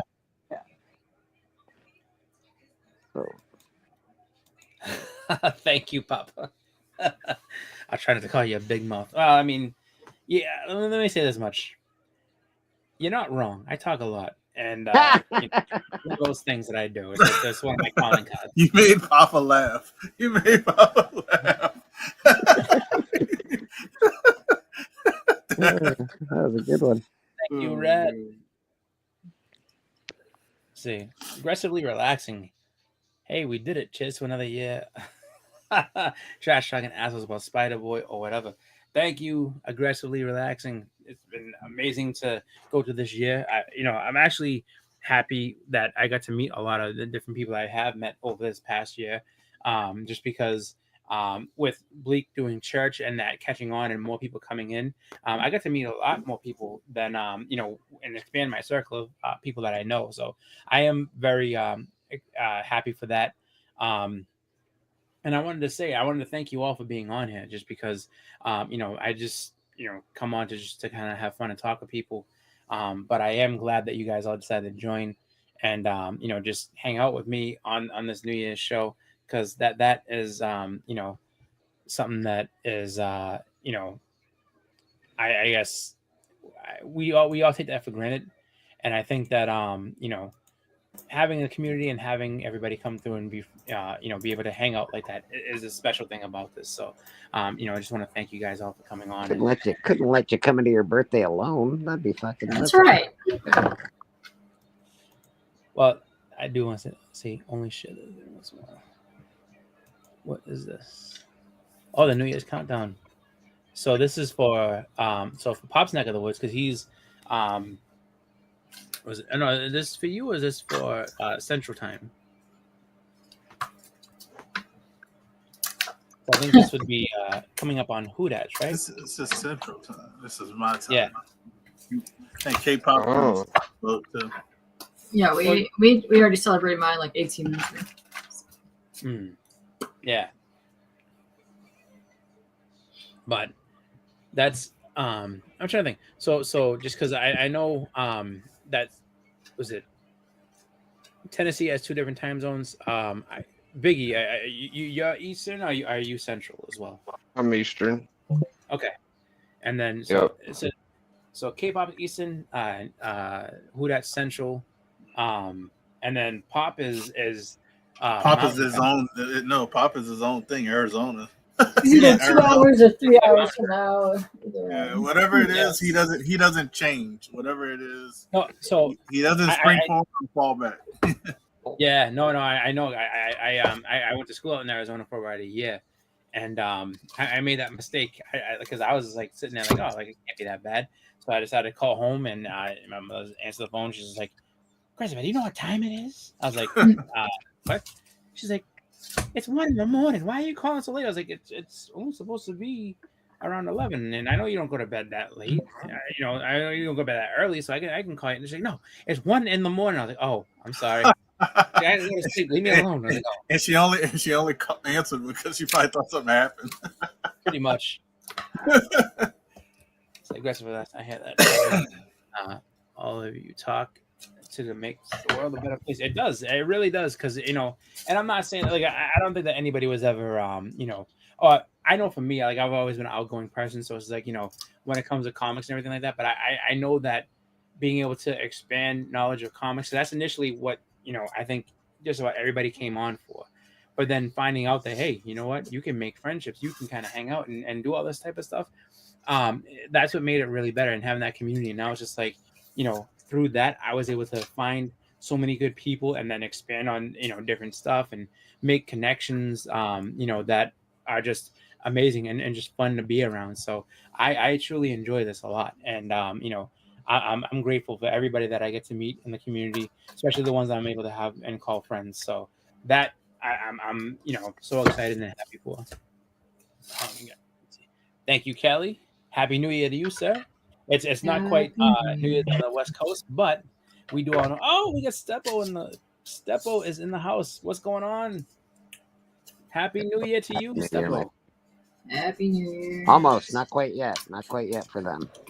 No. Yeah, good luck tomorrow against who are they playing? Ohio State. Who's that? Oregon. Oh, is that what's going on tomorrow? I think Oregon has a game. I think it's Ohio State. I'm not sure. I just said good luck. Yeah. Oh, that doesn't work. I'm trying to find a good way of doing this. Well, you know what? We'll check back on it a little bit because there's 37 minutes. Everybody will get that. But let's see. I have to say, it's nice to see Bobby coming on to church more often. He's come on Biggie Shaq's show. He's come on the Hunt as well. It's nice to see Bobby. And I can't say, like I said it earlier, and I really can't. I would say overstated enough. I don't know if I'm overstating it by saying it the way I am, but I'm just gonna say, Bobby and Doth for their first time on the Hunt did amazing. Like I have to say.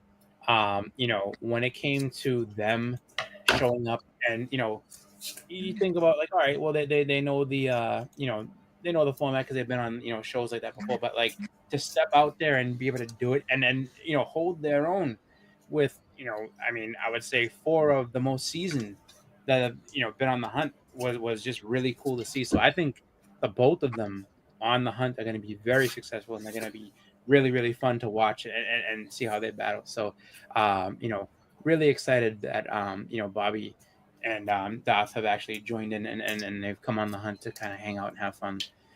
So that was actually really fun for those guys to be in. And I'm glad that they did it as well as they would, just because I think that's one of the things that we, really want for the Hunt is to get some new faces and have them stick around and have some fun, just because, it's not always about winning. Winning obviously is fun, but like it's just about that interaction and the battles and then the stories that you can tell. Because some of the stories, sometimes being in a story where you're on the losing side, but maybe it's a funny story, like the Lucha Bros thing is hilarious. Callie with being the ref is hilarious. I don't think Callie as a ref has actually even won a match, but he is funny as hell as the ref. I like him as the ref. He's great as the ref, actually. Yeah.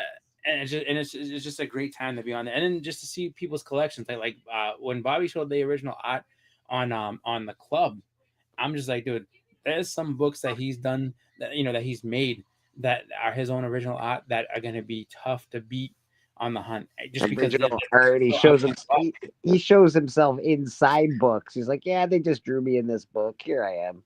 Yeah, hang it on. Oh, it's so fun. Yeah, Ref should never win a match.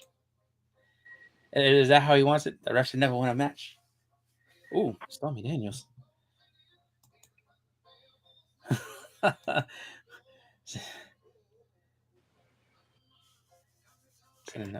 Well, ladies and gentlemen, I got to work in the morning, so I will bid you adieu. Happy birthday, Boston.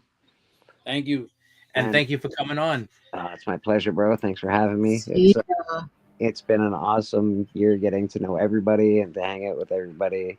Biggie Shaq, Papa Wheelie, Who Dat, K-Pop as always, Boston Chris. Everybody on the hunt, everybody on the club, Steven. It's really nice that Steppo comes and hangs out with us at church. That's been a real blessing. So Steppo, thank you very much for that. We really, really, really appreciate you. Yeah, man, just awesome people in the community, and another year to look forward to hanging out with y'all, nerds. That's right. Happy New Year. Hope you have a good one. Hopefully your work let you out early tomorrow. That's bogus. Well, I get paid, I think, what is it, time and a half or some bullshit. Oh, okay. That's good enough to bull crap around. Yeah. It'll help. It'll help something. Yeah, you can survive that. Or, yeah. Better not getting paid. Yeah, exactly. Right? Cheers, so you didn't know it's a volunteer day? Like, no. No. It's volunteer day. I'm going home. I volunteer to sleep. Cheers, man. Like, you know what? I got some work to do on the couch. It's called sleep and see you. Bye, guys. Bye. All right, take it easy, man. Let's see.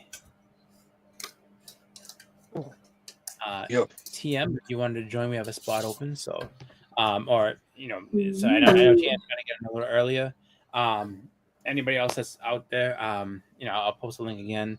And then, you know, we have one space open. So if you want to try to hop in, more than welcome. What are you bagging and boarding over there, K-pop? Just random stuff. Oh yes, you know, I'm like so those covers right there became unofficial sketch covers. Yeah, that's why I got them. Well, that's why I picked up like 3 of these so far, and I really want to do a charcoal plus a metallic gold stuff on these. But I like the texture that's on them. You feel like a weird leather bound kind of thing, and I like it. But yeah, no, just bagging and boarding some random crap right here. I got this guy. It's Gorkum Demir sketchbook. What was that, like zombified Peach? Yes. Well, no, she's not zombified. She's bloody.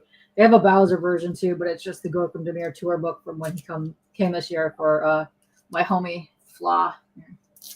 Nice. You want to go follow him? He's on Whatnot. That's my homie Flaw. He has his own books as well. He's actually part. You know Javon Jordan? Yes. So Dr. Flaw Comics is the other half of his rap duo. Oh. Illuminati. You don't know Javon. There's this cover right there.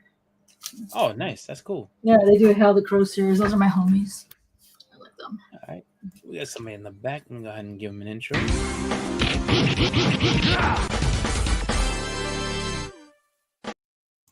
Welcome, Bobby Delegato, to the stage. Happy birthday, Chris. Yeah, everybody. Happy New Year. Happy New Year, Bobby. Happy birthday. Happy New Year. Yeah. Yup. I want to come on and see if you can hear some of the fireworks going on outside, man. Yeah, there's always a lot over here. Yeah. I don't know about over there, but yeah, there's a lot over here. We had some, and then I think they did them quickly after midnight, so everything's cool. I mean, everything has calmed down, but yeah. You guys are everlasting loves the Princess Peach. And then Rav was saying that he can't believe that he never thought to draw on those. So I'll tell you, like, what I saw on one of those, and I don't remember which one, but there's an artist named George Deep. He's local over here. I think he lives in Maine.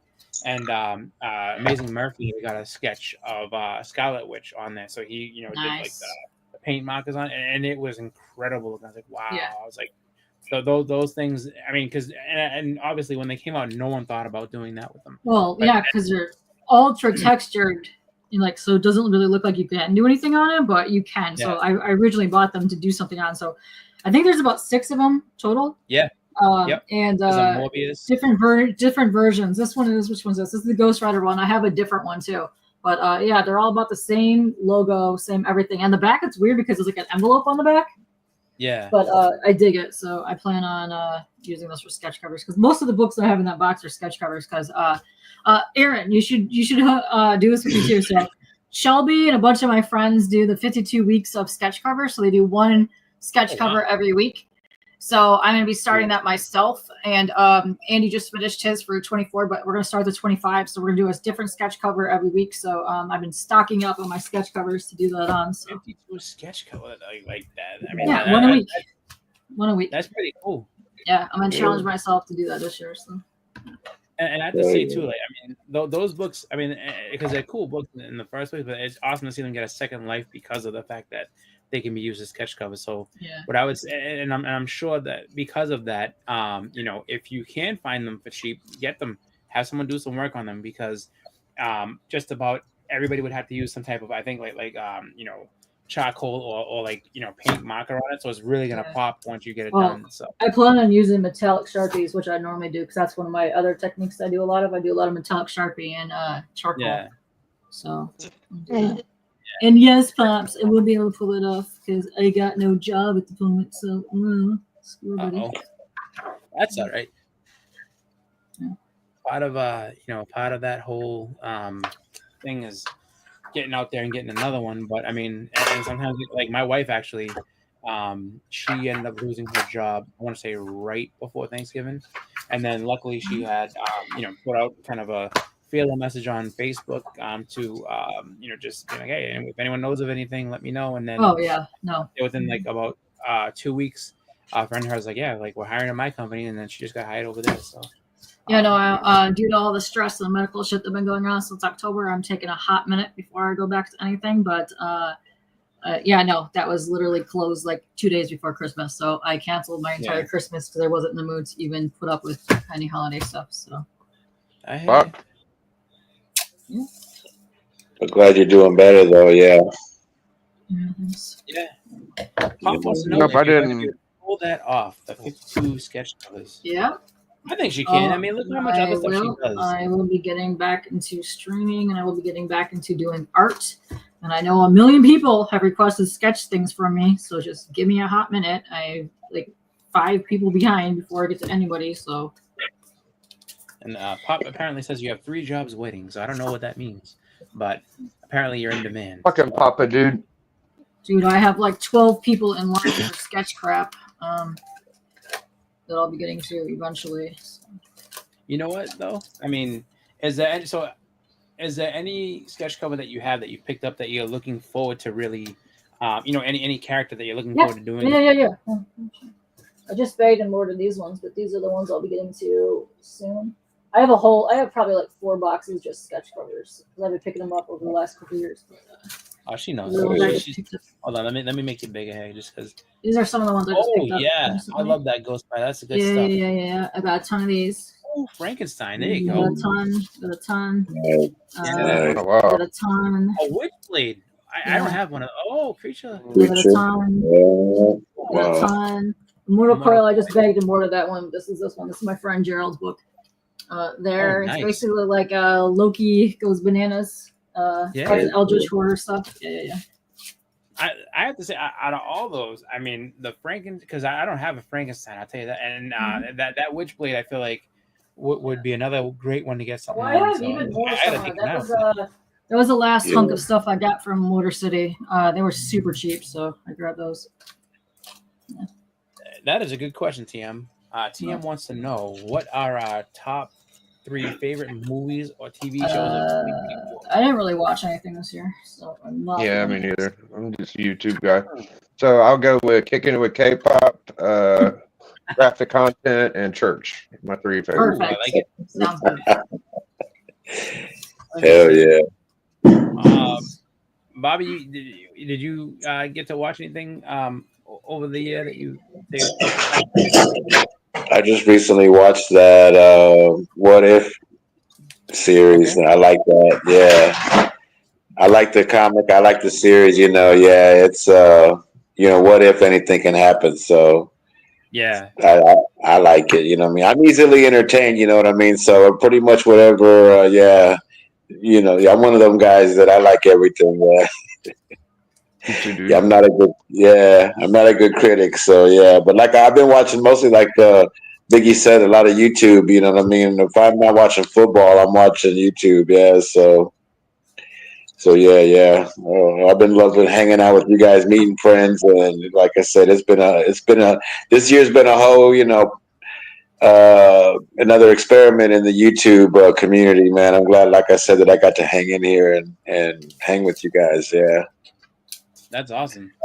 Yeah, I have to say, like I said earlier, that's I think the best part of it is meeting new people, and then getting to interact with it and kind of just hang out and share your collection with them, and then just kind of get to just do stuff like this and just kind of be live and just have some fun chilling out with each other. So glad to have met you this year, Bobby, because I mean just the collection and the stuff that you show and everything is just awesome. Your art is incredible. Like that, I have to say, I nobody does anything like in the way that you're doing it, where you make your own pop-up covers and everything like that.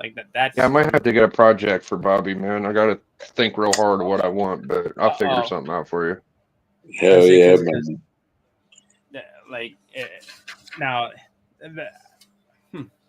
that's actually a good question too. If it was what, like, if you could be like, all right, what could I commission Bobby to do? I have no idea what I would even ask you for, just because I'm just like, I'd like to have K-pop too. Now I think about it, how much are you charging K-pop? I don't know right now. That's what I don't know Not yet. top of your head. I haven't got that far yet. I gotta get back to doing art first, but it really depends on medium and what exactly went on there and how many characters and all that. Yeah. Schnazzle. Hell yeah. I'm trying to think of the top 3 favorite shows and stuff. I will say, definitely Invincible. Invincible was one of them. I loved Invincible. I thought that was great. Yeah. What was it? The Agatha was actually pretty good. I was actually surprised at how good I liked that movie. I'm sorry, that show. Did I even watch anything this year? I don't even remember. I'm trying to think what else. Trying to think if there's. I mean, Can y'all still hear me? Yeah. Okay, hey, I'm gonna head out. Happy birthday, happy New Year. My phone, I just dropped it, and all I can see is like Google right now. So I'm just gonna head out and just say I appreciate y'all. Thanks for all the fun times this year and the years before, and glad I got to meet some new people and hang out with some of my old friends and all that goodness. So catch y'all later, man. Happy New Year, Biggie. Happy 2025, guys. Yes, sir. Have a good one. I don't know if that counts, Papa. I mean, I would say to each his own, but you may have a little bit of a tough time. People be like, oh, I remember seeing that. Yes, but I'm trying to think. I mean, so I watched. I mean, I'm trying to think of the movies I went to the theater to see. Like I did see, I saw. Oh, Deadpool. That's the only one I remember watching. I saw that twice. That was good. It's literally the only movie I remember watching this year, like at the movies. I watched Alien. Alien, the new I Alien did movie not was. see that. I didn't mind that. I have not. I thought it seen was pretty good. Got somebody in the back. Oh, bring him out. Welcome to the backstage.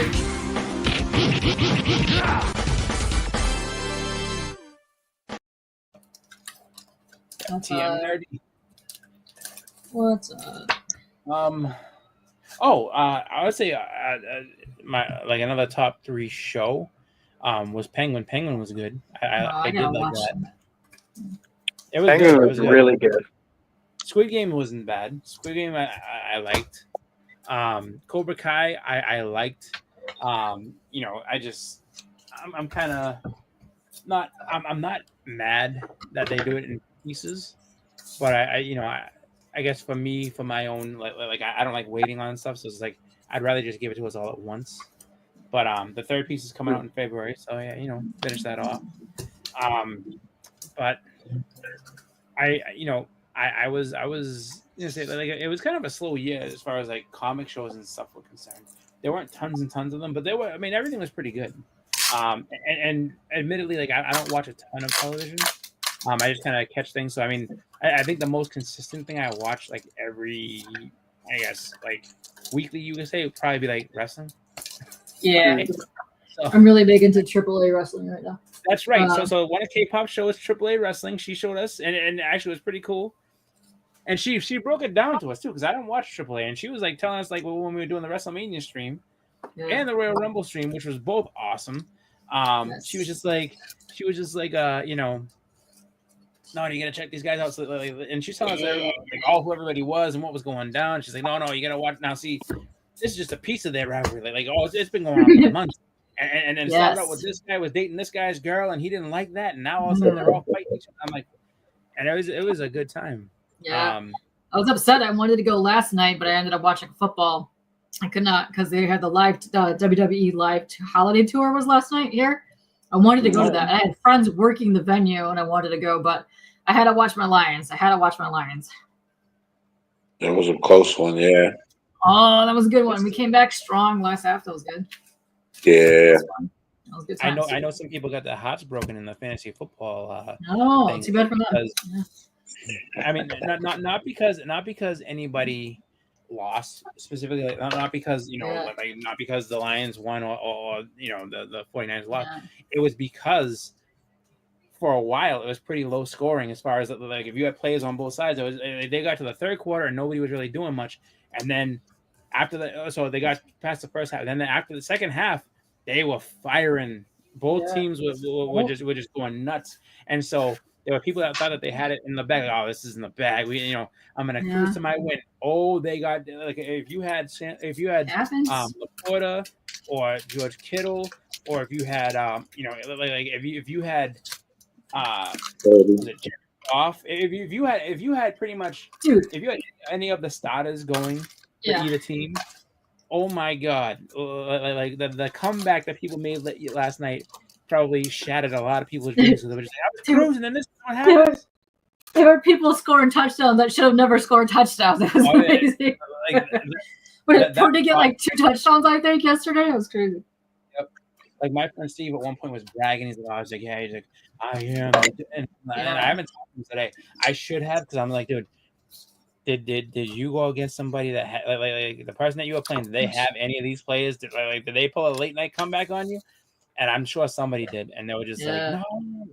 How did I forget X-Men '97? That's really, it was. I have to watch all of those things. I haven't watched any of those. Oh, I know what my favorite. Okay, not a new movie, but my favorite movie experience of last year, besides the Deadpool stuff, was Motor City Comic Con. I watched The Nightmare on Elm Street with Robert Englund and half the cast from the first movie. So yeah.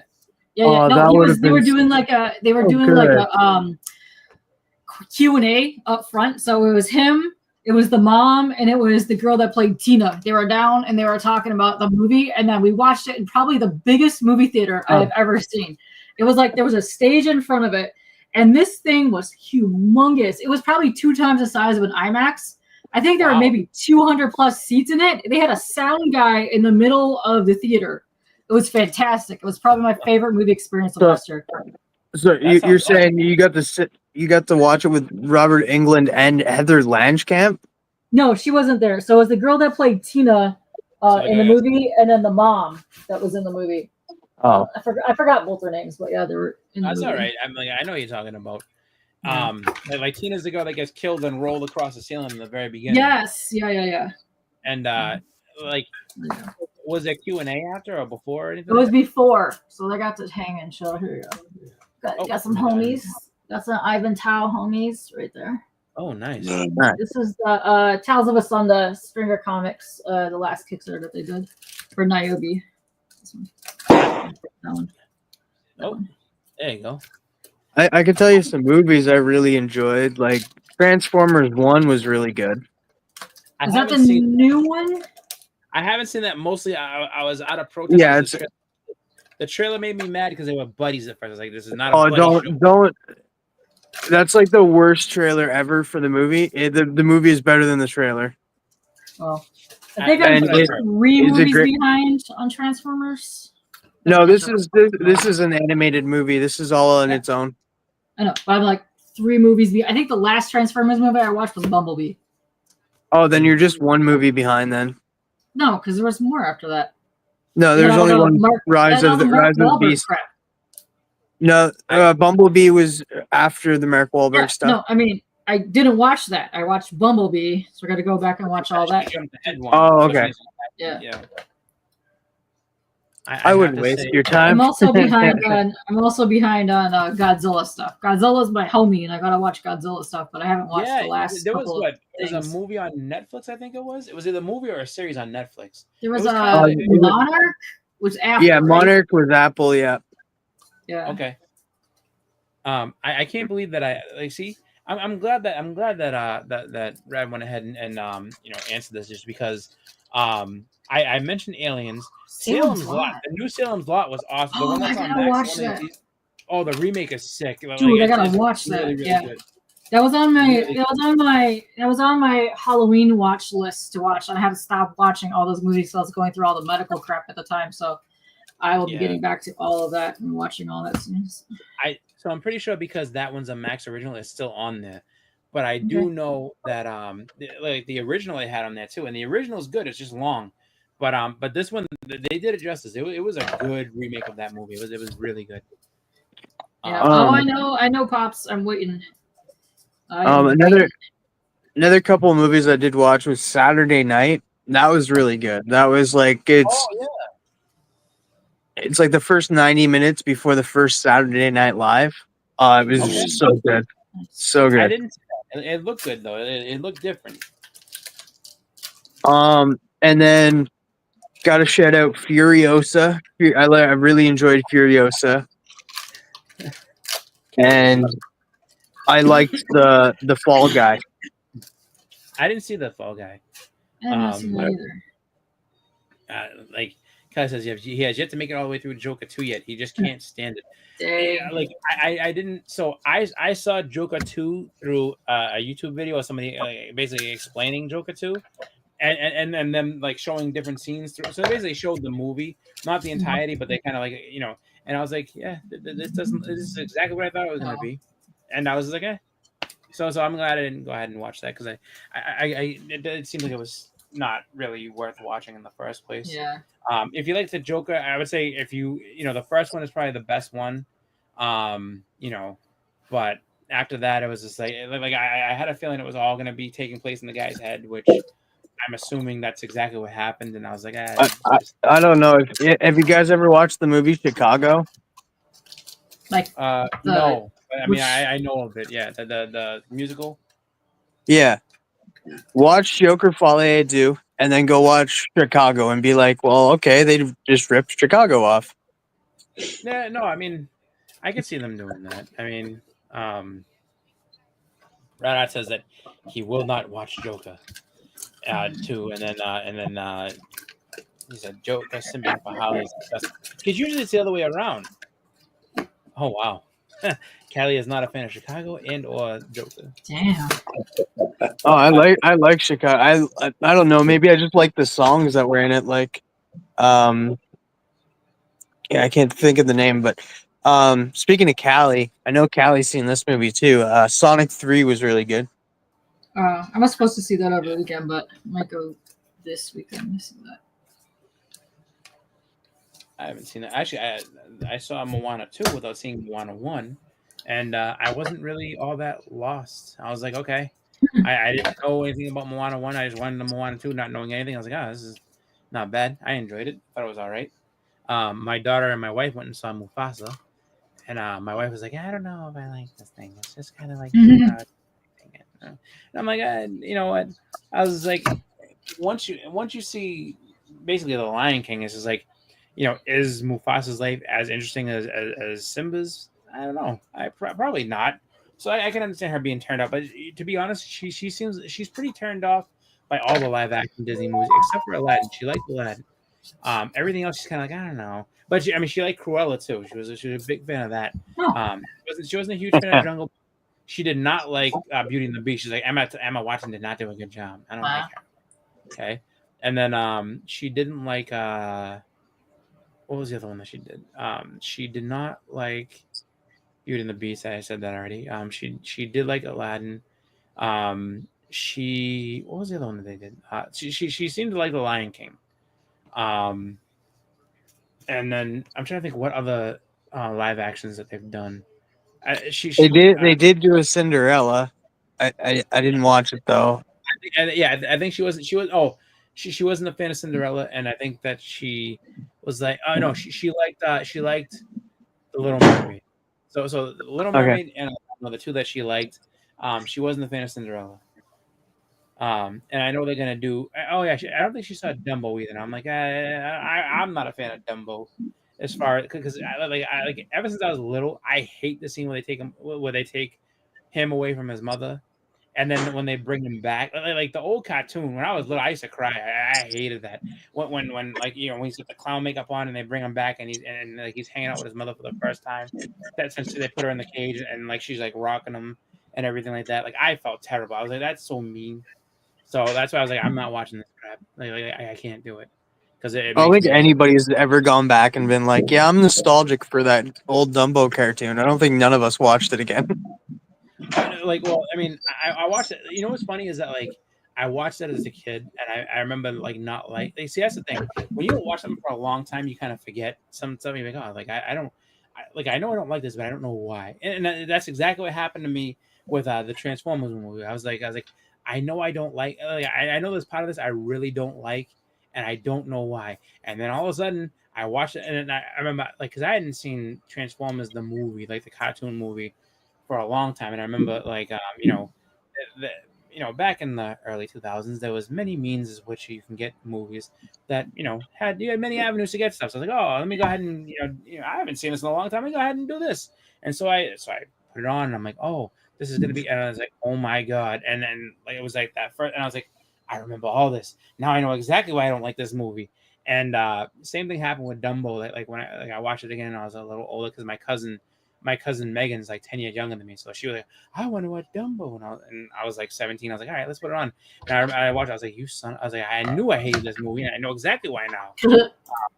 So, it was it was not fun for those reasons, but and then I'll never forget the G.I. Joe movie. I know exactly when I didn't like that movie. I know exactly why I got upset, and I know exactly I know exactly all of it. I'll never forget crying at that movie when I was little because I was like, once the vines wrap everybody up, and once it gets Snake Eyes, I was like, they're all gonna die now. My mom was like, what's wrong? Because I remember I was crying. I was just saying, I think I was like maybe like 6, and I was just in there, and she's like, what's the problem? I was like, they're all gonna die.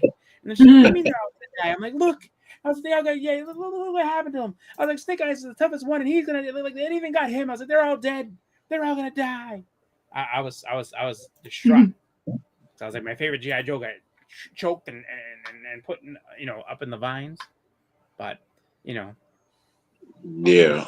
Oh, Ja Rule is back. What the hell? Oh, they dusted him off. Or they're just replaying what they did before. I think they are. Because here comes Slick Rick. Oh, it's just a replay of the earlier one. Okay. I was going to say, please don't put Ja Rule back. He doesn't need to be back. I mean, I was finished with Ja Rule in 2003. I don't need to see him anymore. Sorry, all the Ja Rule fans. I'm not a Ja Rule fan. Making a big comeback. I hope not.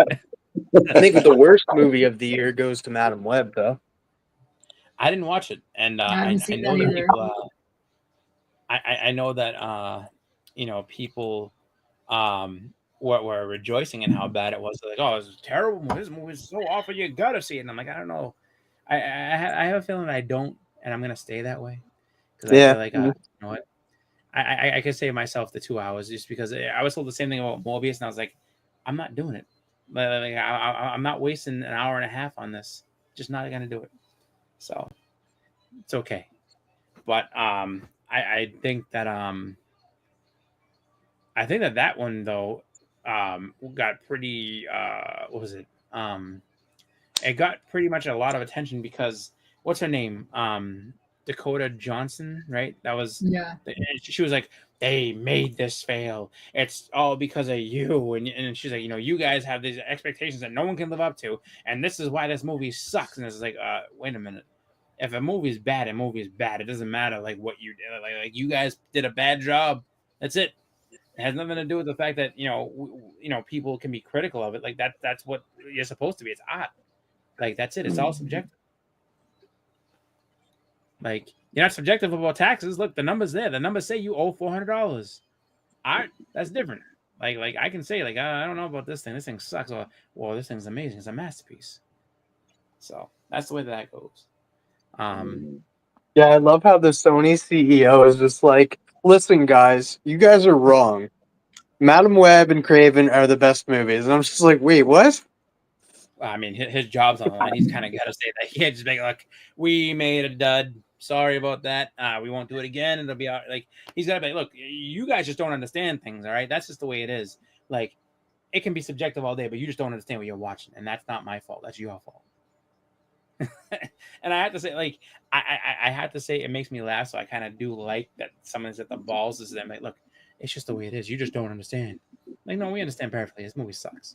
And I understand there's money on the line. Like there's jobs on the line. So, you need to make new ones. But, at the end of it all, it's just like, I mean, for everybody that, like we'll sit there and be like, this is terrible.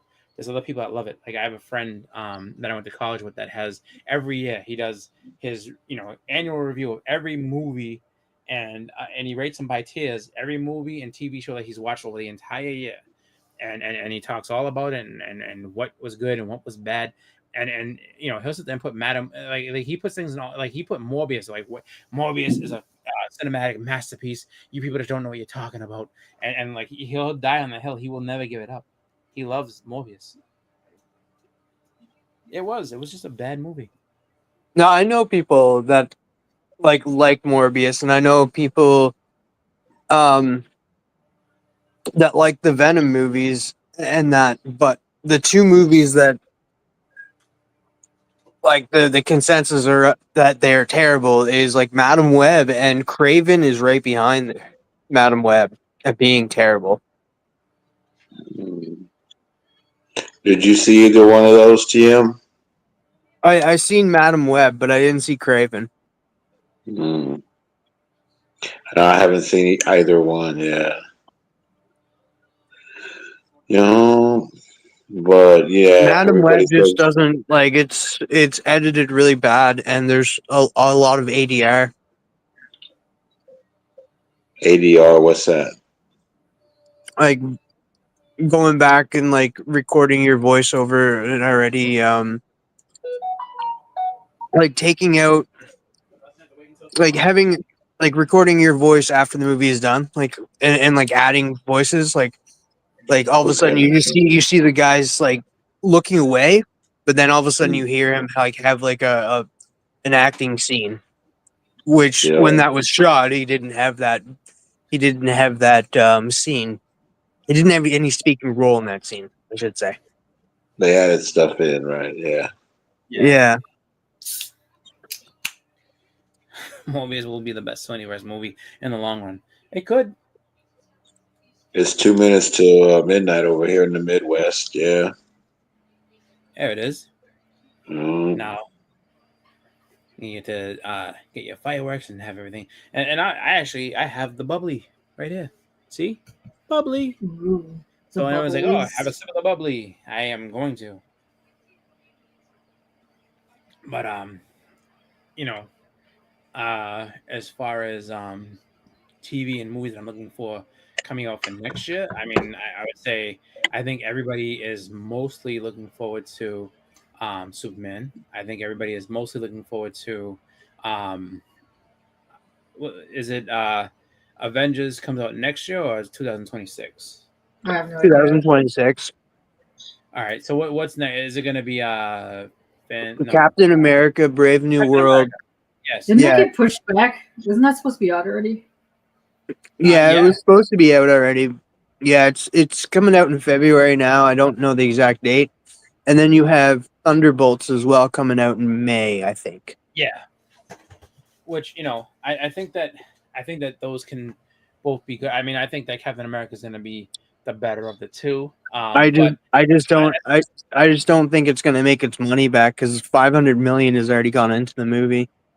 That's crazy. You know, it's not the end of the world, though. I think that when it comes to all those things, you know, you have you know, the money to be made back, but then you know on the movie itself, but then there's also merchandising and everything else. So I think that'll be all right. Yeah. And then, of course, you have. I'm excited for Superman, but then you have for Marvel, you have Fantastic Four as well coming out in July. Yeah. Happy New Year, Splash. You know, so he says he laughed loud in the theater when they preview show Guy Gardner. Yes, because he looks like Simple Jack from Tropic Thunder. And it's just like, you know, mixed with Fester from Adam's Family Values. Yes, he does. I know people are getting upset by it and stuff, and I'm just like, dude, I don't care. Is Guy fucking Gardner? I don't care about Guy Gardner. Why does he have like stroke face? He's just like with his bowl cut. I mean, and then on top of that too, it's just like the only thing, like I said, it's the only thing that concerns me is that they have to make sense why they're there. Because like Guy Gardner and Superman don't interact all that often, so why the Happy New Year from the place that Who Dat Right. Happy New Year. Yeah, Happy New Year. Happy New Year. Says he's more hyped for Fantastic Four than either of those. But Raz says he thinks that Superman will be the movie of the year. It could be. I hope it is. I really, really hope it is. I wanted to succeed.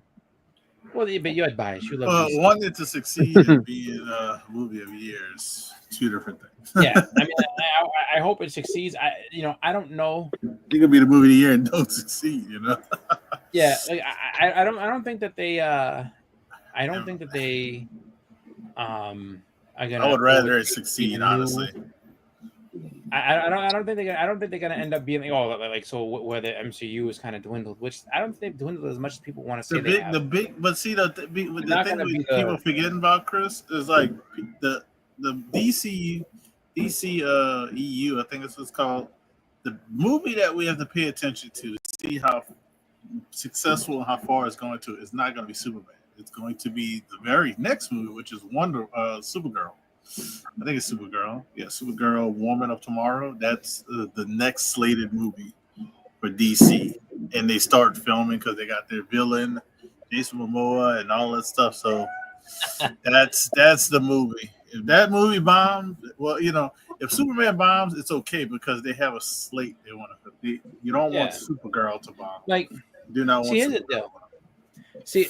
Because everyone's like, I'll give the DCU a chance, and I agree, you know what I mean. But I also look at it where it's like they've already had a chance, and it wasn't good, and most of that was because they decided to put it all in one person's hands, and that one person, just was the executive. That one person was their vision wasn't good. Like Zack Snyder's vision sucked. I don't care what anyone says. Like his vision of DC heroes was just not good. I mean, and it would have been the same thing if he was like Zack Snyder is not built for those movies. Even though that people want to be, he did Watchmen, he did 300, and so he can do comic book movies. Like no, he like 300 he did decent with. I'll give him credit there. Watchmen was not my favorite movie. I think that Watchmen was not that good. And then the fact is too, when you have to say, listen, this cut that came out in the theaters was not the best cut. My true vision is the one that you need to get the fuck out of here. Because all they did was they went back 2 years later and they added a bunch of stuff to Justice League and say, well, now it's so much better. Like, well, anybody can do that. Shit.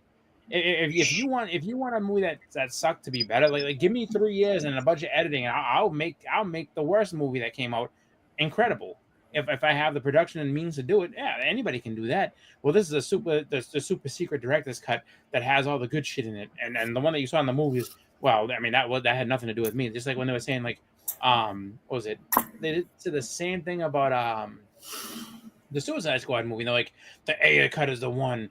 That's the A cut is so much better than this. Okay, great. And then you know what happened? Because and all that chatter died They down. never did a Suicide Squad air cut, right? They never did that one. But No, I know. Well, but Suicide Squad, when you really watch it, it looks like two different movies. The first one looked like the director edited, and then second part looked like I don't know who the hell directed it, like edited, you know.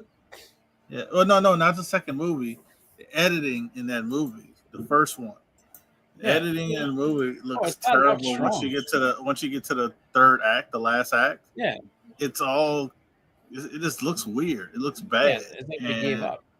Yeah, and the director said he didn't edit the third act. That's what he claims, you know. So apparently, you got the point involved. And I don't. Yeah. Sorry about that. No, but you know, and the thing is too, like all that air cut, you know, give us an air cut. All that shit went out the window as soon as Suicide Squad 2 came out, and it was good. And people were like, oh, like fuck this guy with his cut. I have a cut that's better than everything. Like, no, you don't. No, you don't. You have extra stuff that you filmed that you think is gonna make this movie better, but it's not. It's terrible. And we're not gonna go. And really, I think that they drew the line when they're like, we're not gonna go back and pay all this money to re-edit and reshoot. Not even reshoot, but just re-edit and add shit to a movie like we did with Justice League because, you know, you think that it didn't come across the right way or it didn't get received the way you wanted it to. Too fucking bad. Make a good movie to begin with. You know what I mean? Marvel did it for like 10 years straight. And they were still doing it after the fact. The people, you know, get the whole it's not Endgame. Go fuck yourself with that shit. It's not Endgame. Like you can't build 10 years, get to the apex, and then be like, oh, I want everything to stay up here like this. Well, then you pay for it because they're not gonna come out of their pockets for that all the time. Pop wants to say something. Night, Pops. Happy New Year. Are you taking off? All right, Pops. Well, thanks for being with us, man. Oh, sure. Happy New Year, man. Love you, Pops. Bye. Oh, I agree with that. Like Batman versus Superman, you know, really like it took a hard crash at that point just because and that's another movie that people wanted to be good. Everybody wanted it to be good. Like don't get me wrong. I'm not like super partisan to the point where it's like it's all Marvel and nothing else. I don't believe that. Like I want comic book movies just to be good in general because I enjoy the biggest, you know, I enjoy the fact that the studios are putting the most money into stuff I like. So yeah, do it. I'm all about it. But the problem is just that you know, if you're gonna get to be like tribalistic about it and say, well, this one's better than that one. Okay, that's cool, but like you should I think the fact that they're making movies for us is pretty cool. And they're not making all these rom-coms and everything else because they were doing that. And I've said that 100 times. Like, you know, the minute that this stuff all goes sideways and it gets to be you know, passe and all that, like they're going to go back to that shit. They're going to go back to all the shit that like the Sleepless in Seattle's and all the rest of it. They're going to go back. And I'm not saying just that. They're going to go back to a different format that makes things that made them money in the first place because that's what people want to do. That's why you have directors like Scorsese and James Cameron and everybody else that are scared to make movies. Ridley Scott, like another one. You just didn't understand the movie. No, the movie wasn't that good. You know what I mean? And that's all that comes out of it is that like everybody kind of, you know, wonders why. So it's just like, so, you know, it's in everybody's best interest for these movies, if you like them, to do well. Just because, and a lot of people, oh, the fatigue of this and that. No, the fatigue, I think, exists because you have a bunch of people that didn't get that into it, and now they're seeing characters that they don't know. And they're like, well, I can't keep up with this shit. I don't know any of this stuff. And you just watch it. It's just a movie. Like, just sit down and watch it. You'll understand. I mean, you know, like you look at all the new Star Wars stuff that came out. Nobody knows those characters because some of them never existed outside of anything. And now people are watching. They're like, oh, this could be cool. This could not be cool. You know what I mean? So that's all I look at it. Is that, let's see. So Snyderverse is like eating half burnt bag of popcorn. Yes. And then Rad said fair. He said, but the Man of Steel intro was one of the best comic movies open. Yeah, no, it was great. Like it was really good. And I'll say to this too, like just like kind of what Huda said when it came to you know, the Suicide Squad. The beginning of that movie was solid. It was a very good opening to that movie. I was like, oh, like, and I was, you know, looking forward to it going for, and then it just kind of just crashed and burned. And then, you know, when they, like you said, when they get to the final act, like it was like the story, they just like didn't care anymore. They're like, yeah, no, there's just random things because like, yeah, we just gotta, it's like we just gotta get the movie over. We just gotta get it over. Pretty much. Like, but the beginning was great because they explained characters. You know, you had some characters you never seen before, you know, on screen. So they kind of talked about their little backstory, even though it's like maybe a minute. You know what I mean? So, but it's still, it felt cool. Like, you know, the introduction of Enchantress was awesome. I was like, oh, that like when she first went from being the you know, the regular girl and then, you know, invoked the enchant, like that was cool. I was like, oh wow. You know, I forget the pyro guy, but like when they showed him in the beginning, that was cool. The intro for Holly was awesome. I was like, you know, like they did a good job with all that stuff, and then they just kind of, you know, just phoned it in, and you know, that's kind of a, you know, unfortunate part with a lot of I think movies and stuff. Sometimes you know, you end up coming across. And I mean, they did the same thing with Game of Thrones. Like Game of Thrones was solid for like 4 seasons, and then they just kind of like, you know, decided that they were just going to kind of go their own way. And then that last season, they completely just, you know, was like, yeah, no, like, we're getting this because we don't care. So, I mean, another movie that was, I think, better than people want to give it credit for was Black Adam. You know, wasn't the greatest movie of all time, but it did have some good elements to it, and there was some show-stealing stuff. Like, okay, people Hawkman stole that movie. Dr. Fate. Yeah, that was I would have watched the Dr. Fate movie after seeing him in that movie. You know, for the, you know, the amount of time he was in it, I was like, wow, like this is interesting. I would love to see that. Hawkman. Yeah, it would have been cool to see like a Hawkman Dr. Fate kind of team up. Yeah. But it's like they did a lot of good with that movie, and then they had like terrible actors as far as like the mom and the kid. The mom and the kid were like terrible. Like they like the kid was. I almost forgot about that kid, man. You brought it back up and shit. I almost forgot about that. That kid was terrible, Bobby. That kid was terrible. Like every time he was on the screen, he kind of took you out of it. He took you out of it. And the thing that I would say too is that, like, you know, when you had, you know, just those, the thing that really hampers the DC movies. I mean, and hopefully they're getting out of this is that Warner Brothers Discovery cares about the merchandising and selling the toys to the kids and everything more than anything else. So they put a lot of restraints on what people can do and what they can show. Not to say that they have to show violence and like that, but it's just but they definitely throw like extra stuff in it that they don't need to. Like, and it's just like, okay, you know, and it's just like, you know, let the person work, let them, you know, make the movie that they want to make. You know what's funny, like that Black Adam too, Chris? That I think that was the first blockbuster movie The Rock made that didn't go to China. Yeah, I think that was the first blockbuster movie he's made that didn't go to China, so he lost out on it. They said on at least $200 million. Guess what? If you get that $200 million or more, that movie's profitable. And what does DC do then? You know what I mean? Like what do they do then? Because and then that was one of, I remember The Rock bragging about it. That was like the biggest opening weekend for a movie for him. But no, it was the biggest opening weekend for a movie for him ever. Yeah. At the time. Yeah. You know, he was like that movie. Yeah, he was all. He was promoting. I mean, he did all he could to promote that. He was sitting there. He's like, "I'm in the iron." What does he call his thing? He calls it the iron jungle or whatever like that. his home gym. He's like I'm in the Iron Temple and I'm doing my thing. And he was blasting the soundtrack. He's like, wait for the horns to kick in, wait for the horns to kick in. And all of a sudden he's like, ah! He's like the horn section. He's like, this is gonna be a great. Like he was promoting the hell out of that movie.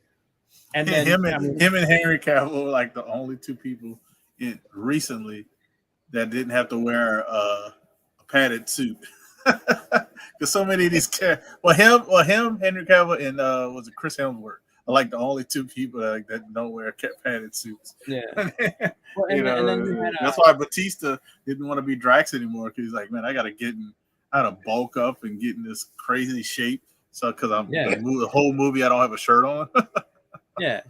Well, and then you had what was it, the that end scene where it's just, where was it Amanda Waller's like, Black Adam or Teth Adam, like, I want you to do this and that, and he's like you need to leave. He says, you're not welcome here, like you don't come into my area. And she's like, I go anywhere I want. And he's like I'm telling you now, you need to go. And she's like, well, I have friends that'll convince you. She's like, powerful friends. And then you saw Superman kind of, I'm like, dude, like you just sold the next movie. Black Adam's gonna fight Superman, let's do it.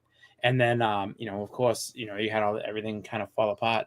When he splattered dude on the rock, that was crazy. And then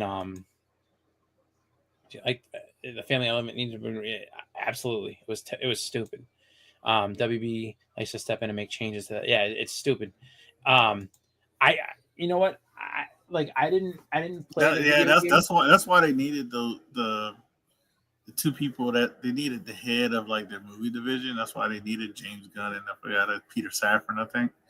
They needed those two because the issue, because we could talk about Zack Snyder, we could talk about David Ayers and all these other people who like you say, oh man, they did this, did that, but at the end of the day, the executives made the final call and basically told them how to edit stuff. They also made the calls on trailers because if you remember that during that era, a lot of the trailers basically told you the whole movie.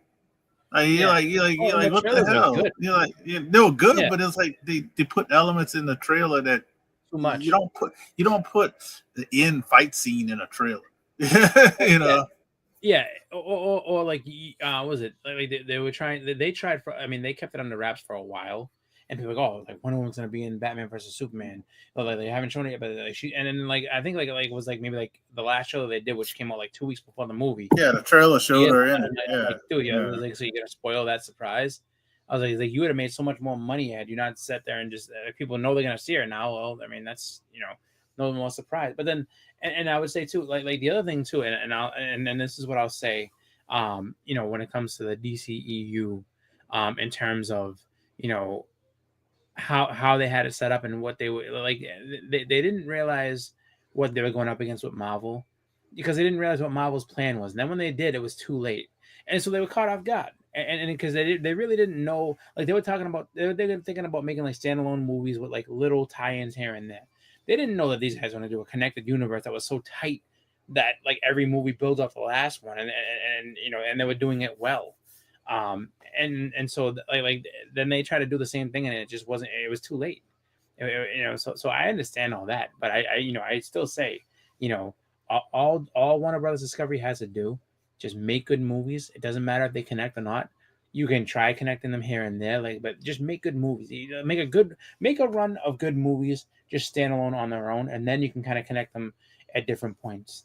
They don't all have to have Easter eggs that connect them all together. Just make good stuff, and you'll be fine. Happy New Year, Legend. See, actually, I will say this much: everybody's last meal. I'm gonna ask this. What was everybody's last meal of 2024 as far as what they had? Because I know my aunt and my mother had Chinese food. I had pizza. So I don't know if anybody has any traditional things they do on New Year's Eve. Oh, I know a lot of people not on New Year's Eve, but traditional stuff. I don't know if it's all people, but I know in my whatever my family and stuff, with cabbage and black-eyed peas for New Year's, for the luck and the money. That's our thing of the day. Today I went to a Jamaican spot, got some oxtails. Nice. There you go.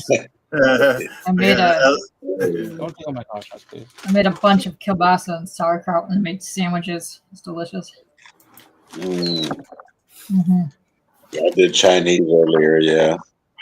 Yeah, that's normal what people do. I have to say, Splash's answer is a good answer, not because salad. Did your girlfriend make you have the salad? That's the question. You know what though? Kudos to him for being disciplined enough to eat salad. You know what I mean? Just because salad can be delicious too. I mean, it's no kielbasa. It's no pizza. Oh boy, Tochi's tacos now his stomach hurts. Pico de gallo and his stomach hurts. Oh wow. Okay. No. Well, hopefully it's not food poisoning because that's the last thing you want. Pizza rolls, nice. I also had a bunch of beef jerky, so that was delicious as well. Pizza rolls. That is perfectly acceptable. I will accept pizza rolls. Pizza rolls as a meal. That's delicious.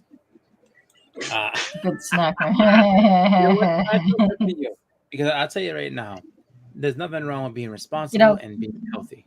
Did you tell her you got stuck in the Grinch outfit? And she was like, "Hey, no more meat for you right now. Yeah, slim it down." Maybe, yeah. Right, like what were you doing in this? Like, first of all, what were you doing in that Grinch outfit? How'd you get stuck? But I will say, actually, so funny enough, there's a Tex-Mex restaurant called the Border Cafe up here, which is good. It's very good. And they have probably the best Caesar salad I've had in my entire life. So when I go there, I get that. People are like, nice. You go to a Mexican restaurant for Caesar salad, like you haven't had it. It's delicious. It's amazing. And I would eat that thing all day. It's because the Caesar dressing, like they make all the dressings homemade, and their Caesar dressing is this creamy Caesar. It's just the best. That's so good. Yeah. Kelly, did you see the guy that does the deep frying of the Hot Pockets and the pizza rolls, and it looks delicious as all hell? Oh God, that sounds like death. No. Sounds good though. Yeah. That sounds like death. So Kelly says, "Do you put Parmesan cheese on your pizza roll?" I put it on my pizza, not a pizza roll though. Like I don't think I can do that. I'm not saying it's bad. I just don't know. I mean, you know what? You're opening up a wrap I've never gone down, and I don't have pizza rolls all that much. So the next time I do have them though, I will have to try some Parmesan cheese with them and see if it takes to that next level. If I see the vid pop back up, I'll send it to you, Kelly. But it looked delicious. Let me tell you. Yeah. He said, "Glad you asked. I added Velveeta cheese this time." Yeah. I dipped it in Taco Bell fire sauce. Dang. Something I've not had. I mean, so he's just sitting there touching all the bases. Sometimes you gotta experiment with food, you know. I mean, so you're gonna let's see, Velveeta cheese, pizza roll, and the hot sauce. So you get the spicy, you get the cheesy, and then you get the pizza. Yeah, got the crunchy as well. Did not or ranch. I feel like ranch would overpower a pizza roll.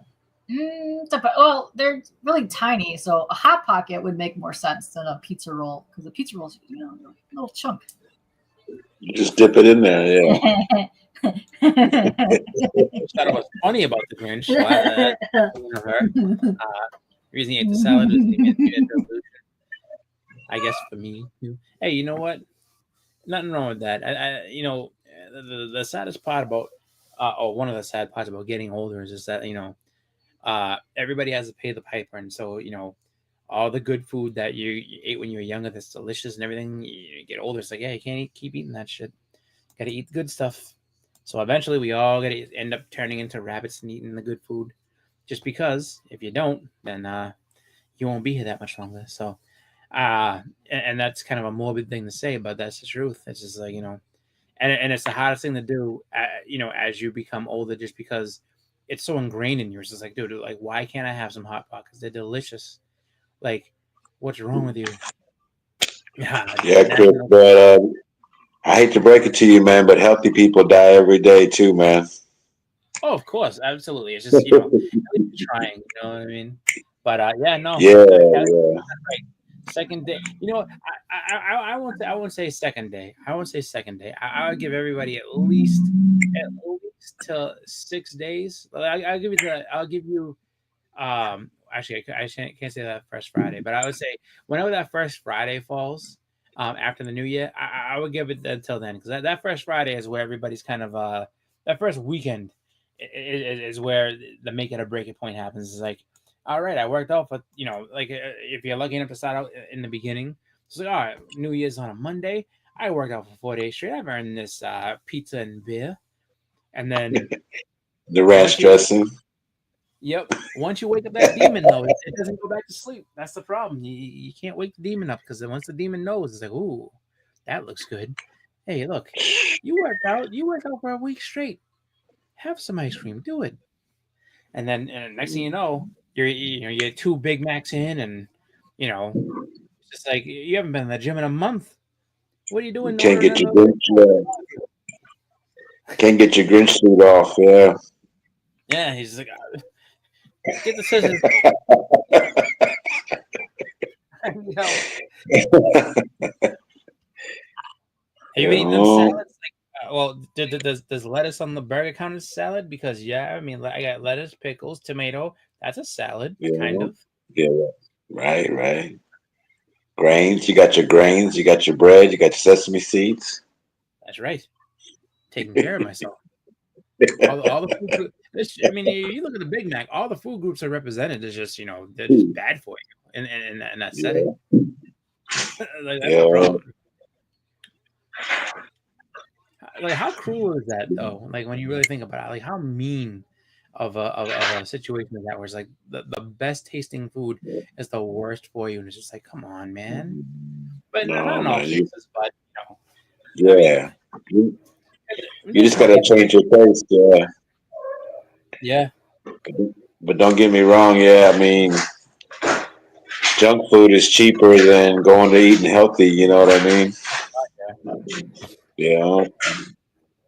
That's the thing. Like, that's why I said, I said it when I was a kid. I was like, you know, maybe like, I want to say when they made the dollar menu, I might have been like 19 years old. I was like, this is the most dangerous thing that's ever happened to America. The dollar menu. Are you serious? You mean to tell me I can go in, like, I can go into McDonald's right now and with a $5 bill and come out like a king? Are you serious? For $10? I mean, come on, man. The dollar menu. What do we got on this? Oh, you can get chicken sandwiches. You can get this and that. Oh, excuse me. Hold on. So now you're giving me a variety on this dollar menu? Oh, like what are you doing? It's just like, and it's just like, and the thing is, like for the value of it, like, you don't feel bad. It's like, yeah, no, I got like 4 burgers and I got a fry, and you know, I got a drink, and how much did all that cost you? $10. I'm good. And then people now they got that thing where now they got that thing where they reward you with your phone, where you got an app and you go in and you give them a code and they give you free donuts or whatever. That's right. Actually, you know what's funny is my mother does that for coffee. So she'll get coffees, you know, and she doesn't do any sugar in her coffee. So she's like, all right, you know, so for her it works out perfect. She's like, yeah, no, I get my Dunkin' Donuts coffee. After enough of them, I get a free one, so it's all good. But yeah, you're right. But then on the other apps, it's like, oh, like, you want a free Big Mac? Spend a little bit more money. We'll give you free. Well, we'll take care of you. We love you. Right now they got the double Big Mac, man. 4 pieces of meat. Yeah, three breads, and the double Big Mac, man. Well, that's a heartburner. I'm gonna no double Big Mac. Can't do nothing like that. But I'll tell you right now, though, what was just an absolute like curse because of how delicious it was that chicken Whopper. That chicken Big Mac. Oh my God! I was just like, this thing is lethal. It was so good. Chicken. I didn't like the Big Mac sauce. Oh. I was in the car trying to eat it, man. I was having issues. I was like, nah, this is too much. Yeah. No, and you're right. Like, because it could be messy, especially if if they give you a reasonable amount of sauce, it wasn't too bad. If they gave you too much sauce, I think it was sliding around, but it was so. That's good. what.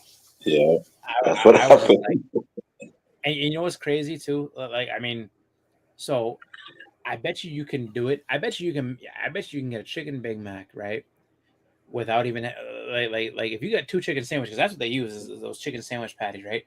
Get 2 chicken sandwich patties for $1, right? Then you sit there and just put them in and then get some Big Mac sauce on the side or whatever, and put it like it'll cost you less than what that chicken Big Mac would cost you. So you can make one on your own and just do it. It's just like, you know, but I mean, like it was something else. I was like, wow, this thing is good, and it's actually kind of, I think, alarming how delicious McDonald's can be. It's just like, ooh, like it's just, you know, so it's just like one of those things where it's just like, got to put it in your rear view. Never think, you know, like don't awaken the demon. McDonald's is a beast. Don't awaken. Just stay away from it. Because the minute you break that seal, if you ever find yourself on death row and they ask you what you want for a last meal, man, you tell them a McRib and a Shamrock Shake, because they never serve those two together. So that means they'll never be able to give it to you. So you'll be all right. You'll be alive you'll die of old age. Yeah. Like, they don't have them together. What do you mean? Like, yeah. And they know why, because if they did it, like, you'd probably explode. And a Big Mac, you drink them. You know, I never knew how many calories that Shamrock Shake. That Shamrock Shake is like 5,000 calories. God damn, they're delicious, but it's not good for you. I'll say right now. See, I trip on the McDonald's fries and Coca-Cola thing. I don't even know what that is. I'm actually kind of nervous now. What is the McDonald's fries and Coca-Cola? Oh no, are you talking about the dollar Coke? Where like anytime you want to drink, you can get it for $1. Is that what you're talking about? Because I know that commercial. Like you want a large Coke at 7 a.m, $1. I'm like that's terrible. Don't do that to people. I know it. But I want to know the McDonald's fries and Coca-Cola thing is, Callie. Explain that to me real quick, because I'm not 100% sure what you mean by that. I just know that if I need to be afraid of the McDonald's fries and Coca-Cola, I want to know now, because I do like their fries. Coca-Cola has a special syrup from McDonald's that pairs. Oh, yeah, that makes sense. Yeah, they put extra stuff in it. Yeah, yeah. Cause I'll say this right now. Like I almost want to make a homemade Big Mac, and there's plenty of things that you can do to do it, and you know, trying to make them healthy or anything like that.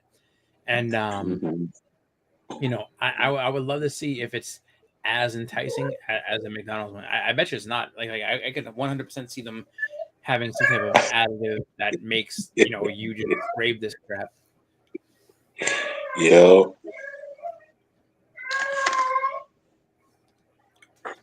Oh my god. I just, you know, it's all right. You know, once they turn, see, we all need to do is go to a hypnotist that basically makes you, you know, reverse your mindset so that all the good stuff tastes delicious and all the bad stuff tastes like crap. I mean, literal crap. Like this is terrible for you. Don't eat this shit food. It tastes like shit. Like, oh wow. Like there's no way a Big Mac. Oh. You never have no Big Mac. Yo. I would love that. I'd be like, dude, sign me up. I am going to give my daughter, she's the fireworks are kind of bothering her. So I'm going to bid you adieu. You have a happy birthday as well, and happy New Year, everybody. Happy New Year on the panel if you're still here. Your boy tired. I'm very tired. So I'm gonna try to get her to go to sleep. So I definitely hate it. So thank you for coming on. Thanks for hanging out. I think this is about a good time to end it anyway, because it's for me it's 1:30 in the morning. So we've been on for about a little more than 3.5 hours. So and I'm excited that, you know, we had so many people come through and watch. So you know, to everybody who came on and watched, I want to, you know, thank you. Everybody who came on the panel, thank you for that. Everybody who, you know, hung out with us tonight, thank you for watching. You know, I hope to do some more of these type of streams, you know, going into next year. So go live a little bit more and everything like that. So thank you guys all for your support, and just looking forward to seeing what everybody has for their collections in 2025. So everybody, show us your lists. I showed you mine. My list is ridiculous, but I want to see everybody else's top list. Like, what do you guys get? What are you guys going after? What do you want to see? What cons are you going to? Let's get back to being, about the community and the comics again. Like forget all this other extra nonsense that people try to, don't worry about all that. I want to know what you guys are collecting. I want to know what cons you're looking forward to, what movies you're looking forward to see. So, let me know. And when I do these, like I said, I put the link out there so anybody can come on and join and hang out and just talk and have some fun. So just glad that everyone's out hanging out with us and everything like that. Glad that everyone came. Let's go around real quick and see if anybody has anything coming up. Bobby, you get anything coming up? Any shows you're gonna be on or anything like that? No, man. I just hang loose, and 2025. Here we go. And, heading into the playoffs. We'll see what happens. Yeah, go Chiefs. Oh, that's right. Hey. No. That's right. You guys got we unfortunately have nothing to play for right now. So, but yeah, you guys are going in the playoffs. So we'll see how that works out. Let's see if you guys are gonna be hoisting another Lombardi trophy or what's gonna happen next. I know that it's gonna be actually you and K-pop may be seeing each other in February because you never know. I told her at the beginning of the year. Yeah, I can see where. The Lions and the Chiefs, yeah. You know what I'm saying? We're headed right now. We're headed on a destiny. Course. Yeah. Collision course. That's the word. Yep, exactly. Yep. I still love her, man. Go Chiefs. Yeah, it's all good. It's good to see. As much as people don't like seeing this one win or that one win. It's good to see somebody else have some anxiety for a while because we had plenty of nail biter seasons that were like, oh my god. So you know what? It's good to kind of relax and be like, all right, Super Bowl is not stressful. I don't have to worry about anything. Perfect. So, but I hope we get back there and maybe win a championship or two going down the road. But for now, I'm enjoying the stress-free Super Bowl watch, so I have no problem with that. Let's see. TM, I know that you had made a video saying that you're hoping to go. And do some more lives. Do you have anything coming up, in the I guess next month or so that you want to let us know about?